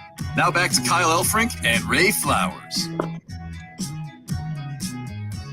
Keeping the good times rolling on this edition of Lunch Money. A reminder, Corey Nando and friends coming your way from 3 to 5. Fantasy Playbook following then. Justin Finsterman and Adam Ronis then taking you into the evening. For those who might be joining us in Florida, that's good news. That means you probably have internet. You probably have electricity. Hopefully you just survived the excitement and kind of the threat, if you will, of what went down last night. But it sounds like for the most part, I know there's a lot of damage, certainly water damage, but it sounds like some of the worst of it was avoided. So stay with us. You know, I see in our room, Ray, somebody says I got lucky and I got lots of beer left over. The beer markets probably did well leading into hurricane season. As you got to stack up on something. I was talking to a buddy of mine who lives in Fort Myers, and Fort Myers was like, you know, going to be right there on the landfall spot. And I asked him, hey, how you, this is a few nights ago. Hey, how you doing? Everything. Yeah, it's good. He goes, what did he say? Oh, I had to get all the beer. You know, I loaded up on beer, so I'm good for this hurricane. Going to be able to ride it out. And I said, well, you're a good man. You know, let the women and children have the water. You know, they're going to need that. You got to take care of them first. You just worry about the beer. and let them have the water, take care of them, and then you can make do with the beer that you have during the hurricane. So that's the key. Absolutely horrible advice. What? Come on, Kyle. You can't be drinking when there's things flying through the air with 130-mile-an-hour wind. I actually would prefer to be drinking if things are flying through the air at my head. Well, but if you're drinking too, you're dehydrating yourself. What are you doing? Well, Ray, there's water everywhere. Okay, it's blowing in. You can't drink seawater, Kyle. That'll kill you. Come on. Ray, you West Coasters are soft. Come on, Ray. Did you see? I did catch it. My sister-in-law was looking. You know, she's really into the Twitter and Instagram and all that. And I guess Jim Cantori, he almost got whacked by like a flying tree. He's the famous Weather Channel guy who, you know, all these people just get fired up about hurricanes. They all have to stand out there in the thick of it, Ray. And he almost got his block knocked off standing out there with like trees were flying past him. I heard there was a video of a house that was flown somewhere too. Like it actually got lifted off the. No, I didn't see it, but yeah, we've got earthquakes here, and they've, you know, especially the Doozy Loma Prieta one that got us here in 1989. But I've never lived through a tornado or a hurricane at this point in my life. Yeah, I've lived in Missouri my whole life, Ray, and we've had tornado warnings and stuff. I've never seen one, and thank God I've never like experienced one. But it's kind of rare when I've lived 40 plus years in the Midwest. Yeah. You don't want to be outside with the tornado. My wife asked me what would you fear more, tornado or hurricane? And I kind of said tornado. I feel like in the immediate, it's a little more destructive. Like they just rip through neighborhoods and like destroy whole houses. Now hurricanes do the flooding, you know, and carry a lot of damage and stuff, and it's windy. But I sense, and again, this may be just an idiot hayseed in the Midwest. I sense, Ray, it's not like destruction of houses all through. Like I remember Hurricane Andrew, like way back in the early 90s, that did like major destruction. But I feel like the tornado would be the one I would fear a little more. Well, and again, this is a hayseed from the West Coast. With a hurricane, you know it's coming, right? So theoretically, you can get in your car and get the hell out of there. Tornadoes are more haphazard, right? Like, well, and you can board up windows and all that stuff with the hurricane. Yeah, right. That would be my guess. That comes from a person who is totally ill-informed and has never lived through either, by the way. Because I'm sure out there in live stream land, I'm totally wrong. I'm guessing.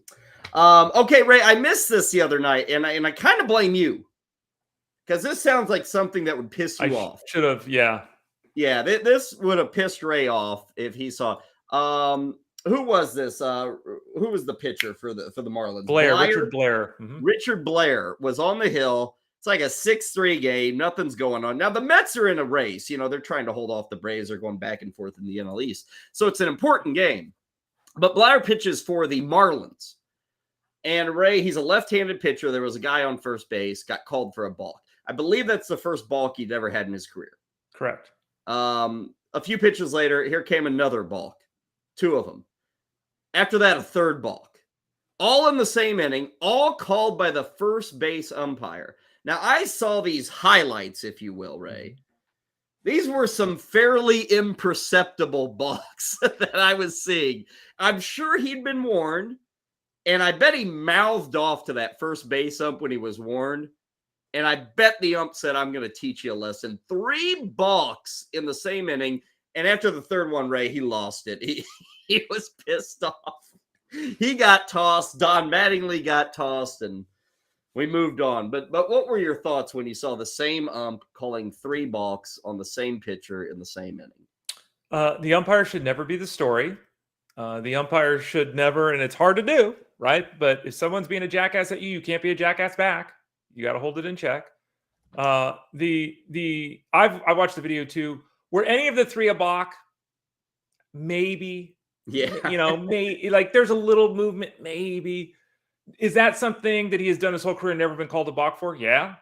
Is that something that happens in every single Major League Baseball game every single day? Yeah. It's not a balk. So this clearly seems like I'm making an effing point at you from the umpire. Because again, guys balk, technically speaking, guys balk every game, whether it's the foot or most of the time it's when they come set. They don't really come set. It's a bounce. Like we all know it. And, you know, as long as you're not deceiving the runner, they let it go, right? So you could call, everyone knows pitches could have been called a balk. It's not called a balk 99.9% of the time. Calling it 3 times in a row on a guy, you've got a vendetta or something against the guy, and it's a terrible look for the umpire. It's a terrible look for baseball, and he shouldn't have done it. There's a part of me, Ray, that says the rule is the rule, but that rule is so unenforced. Absolutely. Yeah. And the other part, the part that people forget about the balk rule is, and maybe I have been misled by announcers who bring up this point. Maybe it's not actually in the rule book. I have not looked. I don't know how many pages is the baseball rule book? Like 40,000? It's long. It's gotta be. But Ray, they continually say if it's even if it's a balk, if it's something you do every time, like you're not trying to mislead or confuse the opposition, like it's something literally you throw 100 pitches, you do this on all 100 pitches. Supposedly they're not supposed to call it a balk. Is that the way you understand it? Like if that's part of your natural way of pitching, as long as it's not entirely illegal, they're supposed, which is kind of what Blyer was doing here. Right. It's just the way he pitches. Yeah, and it's like in basketball, guys travel all the time. They don't call it. Guys carry the ball in basketball all the time. They don't call it. It's accepted. Technically, technically this is carrying. Technically, it's a ball. Can you imagine an NBA referee actually calling like the carry? Oh, it'd be every possession. Like every possession, someone's carrying the right. I mean, so technically, the way they normally call it in baseball, from my understanding, is: are you attempting to deceive the runner? If you're not attempting to deceive the runner, they let it go. So, is it, and it's different too. Like if it's the Andy Pettitte throw to first base where you're stepping toward first base, but you're not, okay. But coming set, half a second, quarter of a second, tenth of it, that's not. So I think that usually it's more about the step toward first base when you're trying to pick someone off. That's usually something that draws their ire more than, the guy kind of bouncing a little bit in his set position. Yeah. I wonder where it would have stopped if the pitcher hadn't gotten thrown out. Like, would the ump have kept just calling balks? I mean, taking over the game. I can't believe it took Don Mattingly that long to get thrown out. As soon as the second one was called, that would have been it for me. I'd been out there like, what are you doing here? And again, we have all these great storylines, a home run chase, all these kind of things, playoff chases, and then we got some buffoon doing this, and I hate it. Because again, if there's a problem after the first balk, he looks at you and says, "What the hell?" The umpire needs to go over there and have a 3-minute discussion with him and say, "If you do what you just did again, I'm calling a balk. You need to stop, and you need to stop and give him. You need to stop for 1 second. Count to 1,000." He needs to tell the pitcher that. If he's he probably told him, "Hey, you're balking. I'm going to keep calling it." The pitcher said, "Screw you. I'm going to keep doing it." Well, again, I guarantee there was a back and forth between these two, and the ump was saying, "I'm the one in charge here. I'm the one making $180,000 a year." Yeah. Richard Blair was drafted in 2008. He's 35 years old. He's pitched in 300 plus major league games and never had a balk. I wonder if this guy's ever been the first base ump. Good question. Yeah, good question. Oh, well. Bad look for baseball.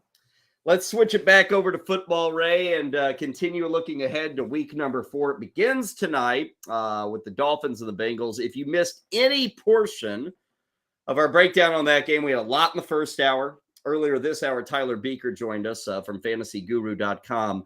Find it on demand. And yes, we do have on demand here at the Bettor Sports Network. You have to subscribe for that. It's like $3 a month. And that gets our show on demand and every other show on demand. So if you can't catch us during one of your lunch hours, you can always catch us. Say it with me. On demand. $3 a month. I think a whole year is like 30. That covers Ray's dog parties. That $30. And my rants, if you missed those too. Yeah, exactly. Okay, let's get back to week 4, Ray. And I've always complained about these rivalries that I don't care about. Like 2 weeks ago, it was Green Bay, Chicago. Right. Last week, it was Cleveland and Pittsburgh. So I don't really care about these rivalries. This week, Ray, we have Washington and Dallas. I care slightly more about this one. This one does bring back some good memories from the 80s. And I recall like a Summerall Madden from old RFK. And the place was just a hell house. I mean, that stadium. I never saw a football game at RFK. I actually have seen a baseball game at RFK. Okay. When the Nationals first came to town, they played at RFK, and I actually saw them play. But Ray, that was a stadium that I can only imagine was just rocking in the 80s when the Redskins were a powerhouse, Gibbs, the Hogs, and all that stuff. Needless to say, it is nothing like that. Where are they at? Like Virginia or Maryland, or like they're playing like in Wisconsin. I don't even know where the hell. I know they're nowhere near DC now. It's a Maryland, I'm told. I can't keep any of that crap together. They're like the states run over each other, all that stuff. Yeah, right. Anyway, the stadium now, like they don't even have an upper deck. It's covered with like tarp. It's embarrassing. Like the Athletics in baseball. Yeah. Yeah, it's embarrassing. They totally screwed the pooch there in Washington. Daniel Snyder, you're getting what you deserve. Anyway, Ray, I do remember some good 80s rivalries between the Cowboys and the Redskins, even into the 90s, like when Emmitt Smith, Aikman, they're doing their thing.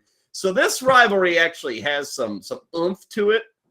Unfortunately, this game's in Dallas, not in DC. Dallas favored by 3. Over under is only 41 in this game. Guess that's what you get when you have Cooper Rush against Carson Wentz. Washington plus 145 on the money line. Dallas is all the way at minus 170. My favorite prop here, Ray, for the Commanders and the Cowboys. Carson Wentz under 231.5 passing yards. We saw last week they can't block. Their pass blocking is bad in Washington.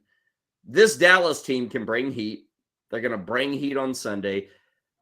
Dallas has not allowed even 200 yards passing in a game yet this year. All 3 games are below 200. That was against Joe Burrow, for one of those games. So they've done pretty good here. 231.5. I'll take the under at minus 115. I think it's going to be a pretty rough day for Carson Wentz on Sunday. Yeah, the blocking part, when you put the game on Carson Wentz back, what happens? He makes some great splash plays, and there's some problems. And so the blocking was poor, as you denoted, and he's not necessarily someone who's equipped to consistently work through that in a positive way. Your favorite prop? You picking on the Commanders or the Cowboys? Picking on the Commanders on this one. And I'm going Ezekiel Elliott, and it's probably a dumb bet at plus 100, but Ezekiel Elliott's going to score a touchdown. Why is he going to score a touchdown? Well, he's got 2 touchdowns the last 2 games in the matchup. He's got 11 touchdowns the last 11 times he's played this team, which is pretty remarkable when you think about it. And, we saw last week, and, we continue to see the 15 touch a week kind of guy. He's the goal line back. They're going to have some success. Cooper Rush has been pretty solid. There it is. My player to watch is Rush. And Ray, I hate to count the chicken before the egg hatch, but he could be 3-0 as the fill-in. Which, okay, winning against the Giants, that's a road game on Monday night. That's not an easy victory. The game before that was against the Bengals, not an easy victory. Now, this one, it's a home game against Washington. This is maybe the one that you could look at and say he should win this game. But, Ray, I think about that, man, like 3-0. And I'm not pulling a Jerry Jones here, Ray. I'm not saying there's going to be a QB controversy.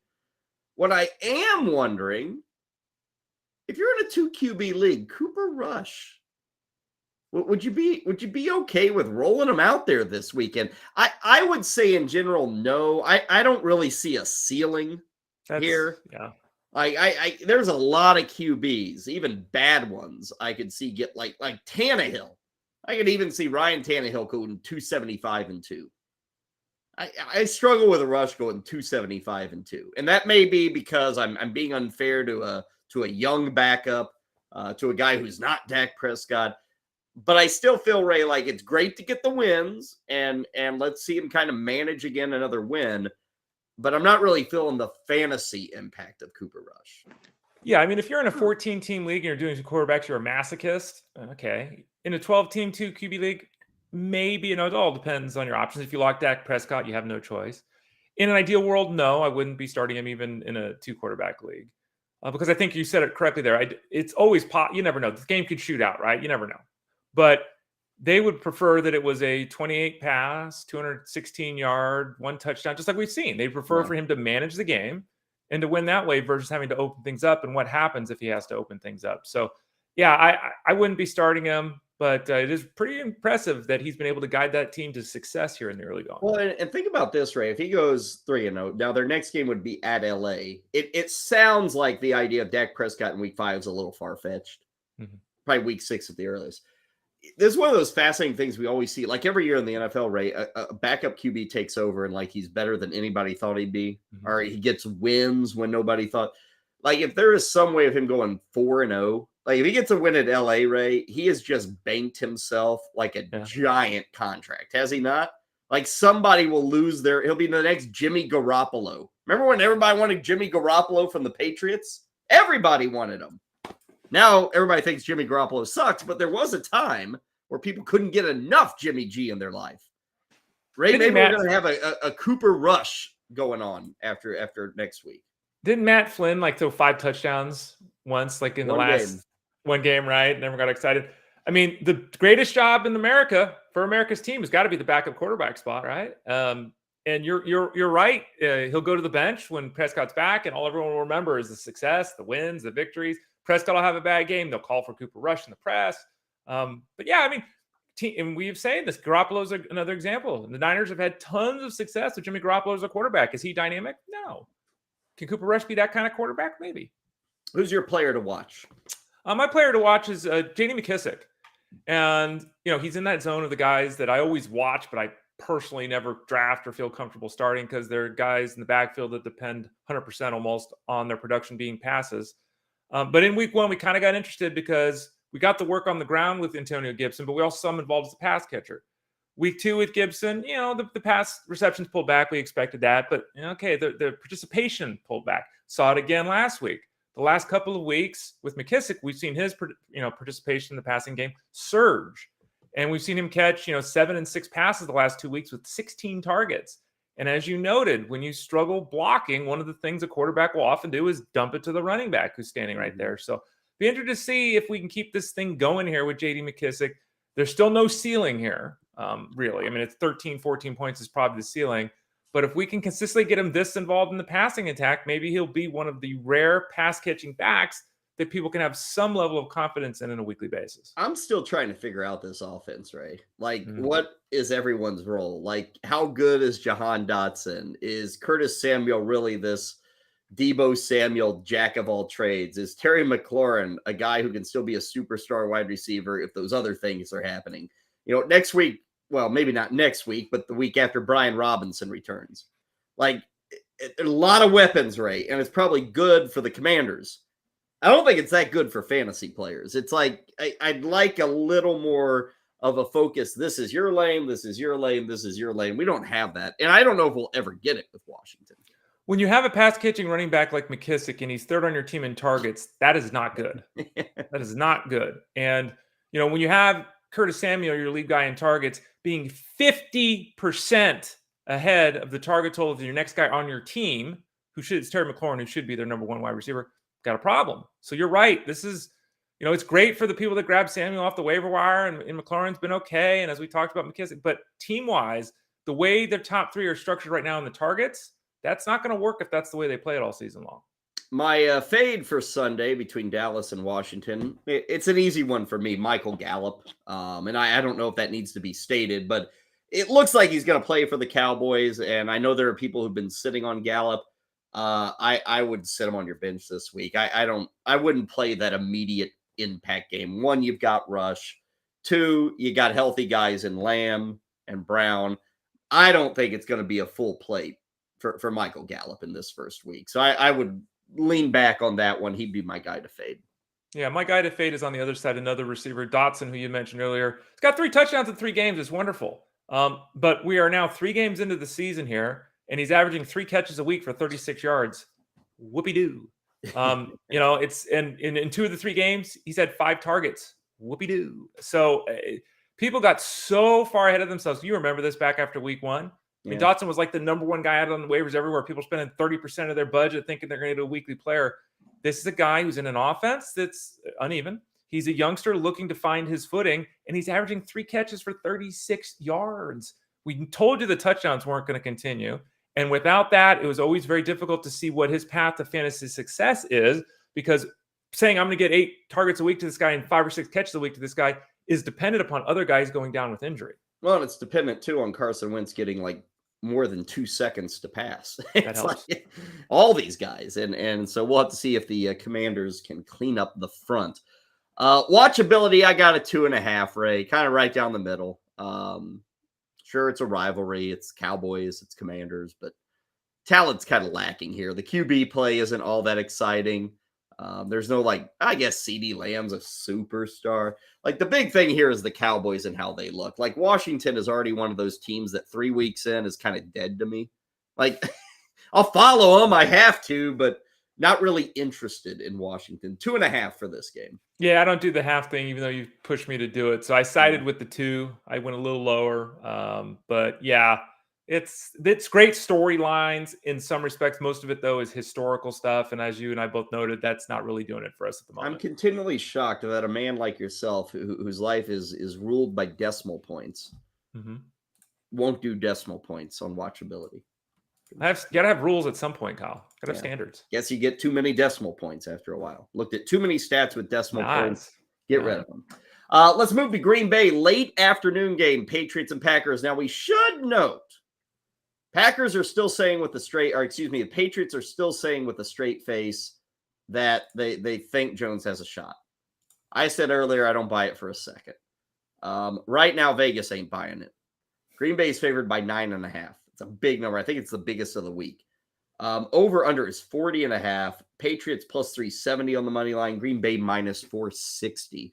So, Ray, this is all on Green Bay. And nobody's really expecting New England to put up a fight. Honestly, even if Jones were playing, I don't know if it changes the line much. Maybe it drops to 9, 8.5.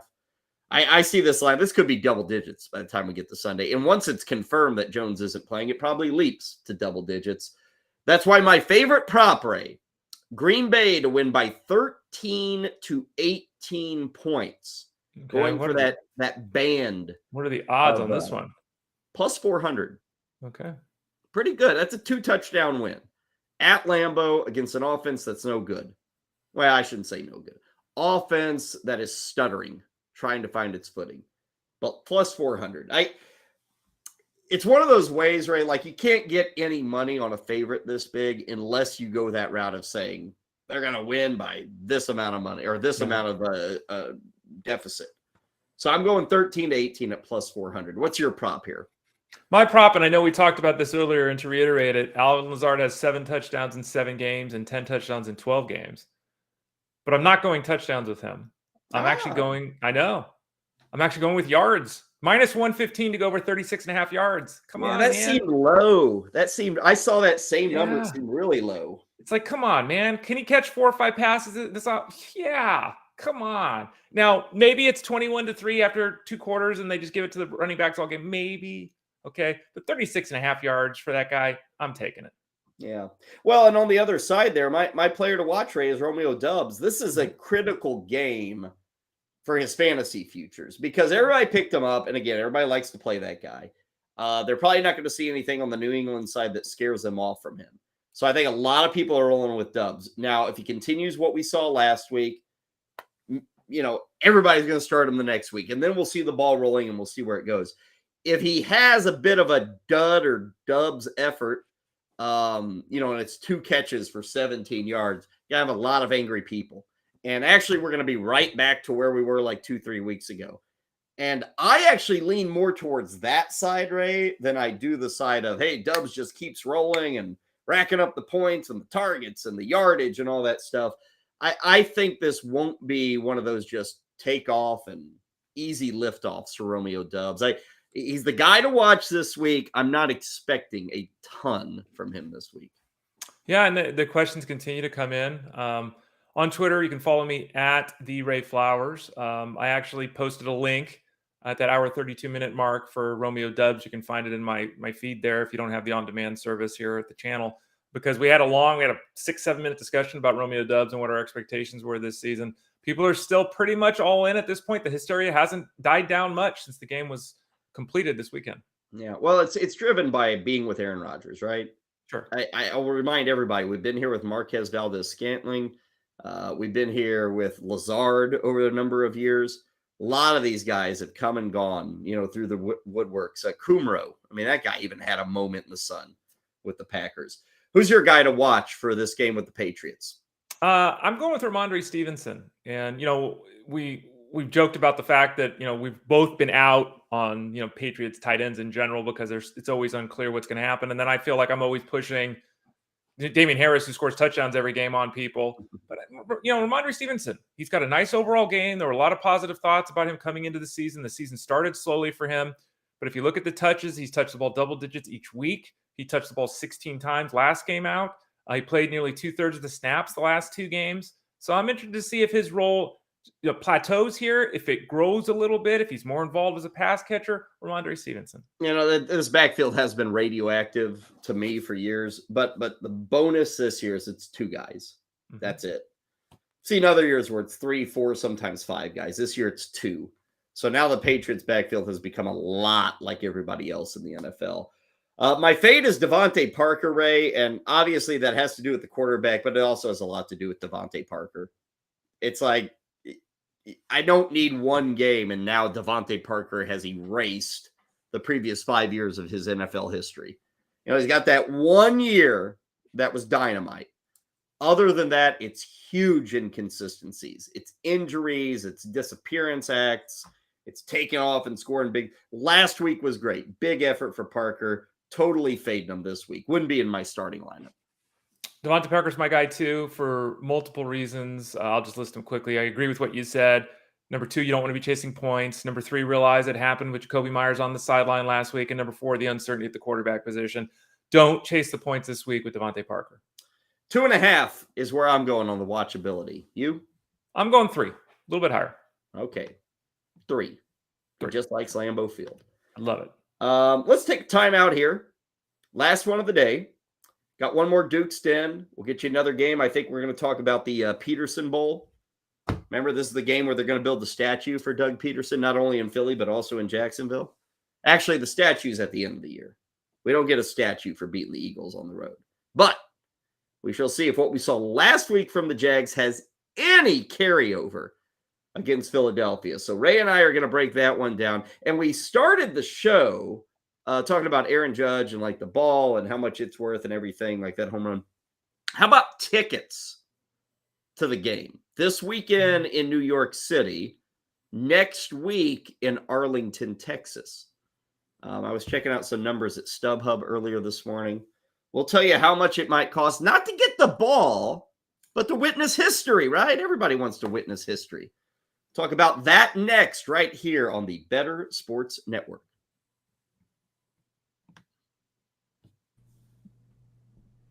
Good afternoon, bettors. It's your boy Duke, back and better than ever, presented to you as always by fantasyguru.com. Welcome back to Duke's Den. Thank you so much for tuning into Lunch Money. I feel like I've given out 1 million bets already for free this week, but it's because it's an awesome sports week. I gave you EPL, I gave you NFL, I gave you college football. I gave you some tips. I told you that Tua was going to be in per the practice that they had at Nippert Stadium, per some guy named J Folk on Twitter, per all the pers. We have some positive line movement in our favor on a few bets. We have a bet Thursday night, 2 tonight. We have a bet Friday. We have a bet Saturday morning in NFL. Let's do Saturday afternoon. Let's go to Ohio State, go to Columbus here as they take on Rutgers, 40.5-point favorites. It's a lot of points. Typically a stay-away spot, total of 59. Low implied total for Rutgers offense. What would you take? Let's start there. Think in your head, what would you take? I'll tell you what I'm taking, and you can see if you like it or not. I'm taking the points, guys. I'm taking 40.5 points with Rutgers. Now, listen, hear me out. I know. Calm down. They only scored 10 against Iowa. I know. Ohio State is going to destroy Rutgers in the first half. Potentially even in the start of the second half. But what we're going to see is the same thing we've seen basically every single game outside of Notre Dame this year. Ohio State dominates the first half. About 2 drives into the second half, C.J. Stroud comes out, the wide receivers come out, offensive line comes out. More importantly, defense. A lot of changes on that defense as well. Giving up late points to Toledo, to Wisconsin, 21 in each of those games. Gave up 12 to Arkansas State, for God's sakes. And this Rutgers defense is a little better than they're getting credit for. They gave up 27 to Iowa, but look how they did it. The first touchdown was a pick six. The second touchdown was a fumble return for a touchdown. That's 14 of Iowa's 17 first half points. They gave up a starting the second half drive for a touchdown. But then after that, it was punt, a field goal, punt, and then the end of the game. So it's not like Iowa blew their doors off. I think this Rutgers defense can be a little stiffer than we're giving them credit for, and Ohio State plays the backups late. So I'm taking 40.5. It's going to be an absolute sweat, but I can't wait. Let's do one more. There's ridiculous line movement in this Kentucky-Ole Miss game. Opened at, I think, 4. Ole Miss -4. Kentucky's technically ranked higher than Ole Miss. It is at the Grove. But 80% of the bets are coming in on Kentucky. The line keeps moving in Ole Miss's direction. I can't pick a side here. Honestly, if I did, I'd probably follow the line movement and just take Ole Miss. Something's up there, but I'm going under 54. Under 54 is the bet. Here's Ray and Kyle. Adios.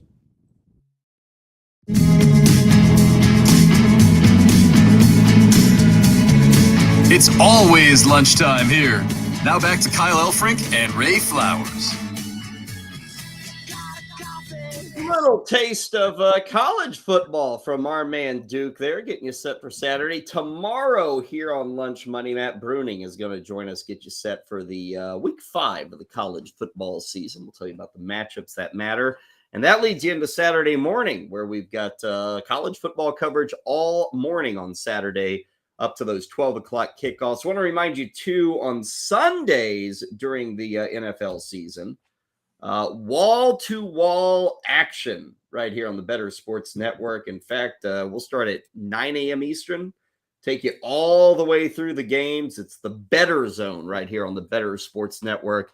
Live updates. We kind of follow the games with you. Should be a lot of fun coming up on Sunday, so make sure to make that a part of your Sunday NFL action, viewing, listening, however you want to turn it. Kyle Elfrink and Ray Flowers back with you. A few more minutes left on this edition of Lunch Money. Time enough, Ray, to get one more NFL game in for week 4. It is Jacksonville and Philadelphia. Eagles are a 6.5-point favorite. Decently sized number. This number would have been a lot bigger if not for what Jacksonville did last week to the Chargers. If that had just been a loss to LA, this number would be like 9. But it's 6.5 because, hey, Jacksonville surprised people. Game total is 46.5 points. Jacksonville plus 230 on the money line, and Philly is minus 275. Ray, Doug Peterson back in Philadelphia. Got his own statue out there. It's not just Rocky who's got a statue in Philly. Doug Peterson and I think Nick Foles included on that statue. That's right. Yeah. Nick Foles, centuries from now, Ray, archaeologists will dig up what's left of America, and they'll pull this statue from the base of the Lincoln Financial Field or whatever. What the hell is this? Who the hell is this some great god that people worshipped in the... No, it's Nick Foles and Doug Peterson. And people will look at this and say, why did these dudes get a statue? What did they do? I get it, Ray. They won a Super Bowl, but I don't know if it rose to the level. Like Trent Dilfer doesn't have a statue in Baltimore. True. Does he? No, he doesn't. But he didn't have the Philly special either. So there's always Philly that. special. I always thought that was like a Geno's steak and cheese. Yeah. Right. Yeah. I would Maybe not. agree with that. Yeah. I don't know. Okay. What's your favorite prop for the Eagles and the Jags? Favorite prop, Christian Kirk is over 57.5 yards at minus 115. He's one of 2 receivers in football who has caught 6 passes for 70 yards in all 3 games. The other one's Stephon Diggs. So every game he's hit this number by a lot. His average effort's 89 yards. Matchup, okay, but over 57.5 yards for Christian Kirk, especially now that we hear Zay Jones is dealing with an issue and he wasn't at practice today. Sign me up. Yeah, that's a lot of baked-in doubt with Christian Kirk. Like the 3 games, he's been the guy. Yeah. I know Zay Jones had a good game, but Kirk is still the numero uno target there. I actually think this game will be pretty entertaining. A lot of up and down, a lot of passing. I'm going to take a first half prop. Philly leading at the half and over 23.5 total points for the 2 sides. So in effect, like a 14-10 game if Philadelphia is in the lead, or 17-14 with Philly in the lead. plus 175. So that's how I think this one's going to play. I think this will be a game worth watching. We'll get the watchability in a bit, but I think both offenses going to be kind of opening up and trying to score and trying to attack early. My player to watch, I put him in my top 10 this week, Kenneth Gainwell. Right? It's a Kenneth Gainwell week. That is how this works. I've been in this seat a lot of years. People think Miles Sanders is the guy. Nope. You're going to get a rude awakening come Sunday. It may be totally out of control. It may be because it's a blowout in the second half and they just use Kenneth Gainwell. It may be because he gets 2 carries inside the 5 and both of them end up as touchdowns. But Ray, Kenneth Gainwell will make an impact in this game. He is my player to watch. My player to fade is Miles Sanders, who is still a better option than Kenneth Gainwell. The Jaguars are number 1 in rushing DVOA right now. They haven't allowed a rushing score, and they barely are allowing 3 yards a carry. They've been good against the run. So I know this is a great matchup. It's strength versus strength here in the early going, but I'm fading Sanders, which obviously means I'm also fading Gainwell. No, you can fade Sanders and come get. I fade Sanders. I'm also fading Etienne. That would be my other. It's wait till it happens, folks, before you force it. Got to see it. It hasn't really been there, and frankly, I think James Robinson has looked really good, like very good in the early going. Who's your player to watch, Ray? I'm going with Zach Wilson. I just want to see what he does with the offense. I'm assuming he's going to play at this point. Jaguars, Eagles. Right? Oh, sorry. We can't do that. I know he's back, but he's not back yet on these teams. can't do that game. Huh? I meant. Let me rephrase here. My player to watch is Dallas Goedert. Excuse me. There we go. He is on these 2 teams. Yes, he is. Dallas Goedert. Thank you, Kyle. Jeez, what a brain cramp. Dallas Goedert, because he had that little bit of a physical issue last week. And, we've seen the emergence the last couple of weeks of Devonta Smith. And now everyone's kind of in on him, and they're starting to get a little concerned about Dallas Goedert. And I'm not concerned about him at all relative to the position. But if Devonta Smith is indeed getting 8 targets a week, does that mean Dallas Goedert's getting 4 instead of the 6 or 7 I thought he would get in the preseason? So I want to see how he's utilized in this matchup. I'm going with a 4 on watchability. Same number I got, 4. Yeah, I think it's going to be up and down. The over or under 46.5. You take the over? Yes. Yeah, me too. I think scoring should be there between the Jags and the Eagles. Okay, that takes us to the end of the road. Quick update, Ray. Dalvin Cook, we've got official word, right? Back at practice day, a full boat. So it looks like he's good to go for the weekend. Okay, I will save the bleacher ticket cost for tomorrow. I'll save dessert again for tomorrow, although we're really pushing dessert into a third day. We're back at noon Eastern here with Lunch Money on the Bettor Sports Network.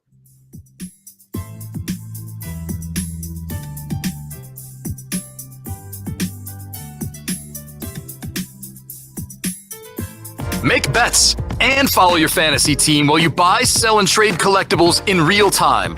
Only on Bettor Sports Network. I got to tell this story, okay? So we're out in Canton, Ohio, and we decide to go eat late at night, like after midnight. We decide to go to the Waffle House. Somehow, Fensty's never been there, even though he lives near it. I'm in New York, New Jersey. There's no Waffle House close by. So if you go to the Waffle House, what are you going to eat more than likely? Pancakes, waffles, eggs, and all that, right?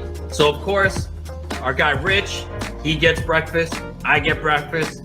Fensty doesn't. He's never been to a Waffle House. How do you not have waffles? Like, it makes no sense. Dude, there's a time for waffles. I eat breakfast at midnight. Come on, man. That's the thing. I didn't want breakfast, man. I got like a cheesesteak sandwich or something like that. That's like someone who has never been to IHOP going there and ordering a burger. Who does that? That I wouldn't do. That I would not. That's the equivalent of what you did. Well, I don't even know what you had. I got this steak sandwich, which was steak sandwich at the Waffle House. Never been there, and that's what you get. You're an odd guy, man. I'm not an odd guy. Yes, you are. Can we get a vote? Can we get a vote in the chat, please? I mean, if you've never been to Waffle House and you get a steak wrap, something's wrong with you, right? Don't you have to get waffles and eggs and bacon and all that? It's the Waffle House. Yeah, I hear you, man. It was my first time, okay? Ordering the hash browns was already complicated enough. Smothered and covered, and it's almost like it's crazy how much combinations you can have. And I know that everybody's killing me for it right now. And no, to our producers. I don't get pasta at a steakhouse or anything like that. Chicken No, Alfredo, that's what he gets at the Bro, steakhouse. do you follow me on Instagram? I'm always on that grill. You know how much I love steak. Why would I go to a steakhouse and get pasta? Because you go to Waffle House to get steak wraps. That's why. I didn't know it was all waffles, bro. I thought it had like a little bit of everything. That's why. You know, I didn't realize they were famous for the waffles. Hey, look. You know, the name of the place is the Waffle House. What else would they be famous for? You know what? That's fine. I guess it's a hot take getting a steak sandwich. As long as it was good, I housed that thing in 10 seconds. Okay, you were never there, and that's the first time. You're not going to try a waffle? Do you admit it was a mistake? I don't really like waffles. Call, chat, enter contests in real time. It's Sports Talk 3.0 with Bettor Sports Network.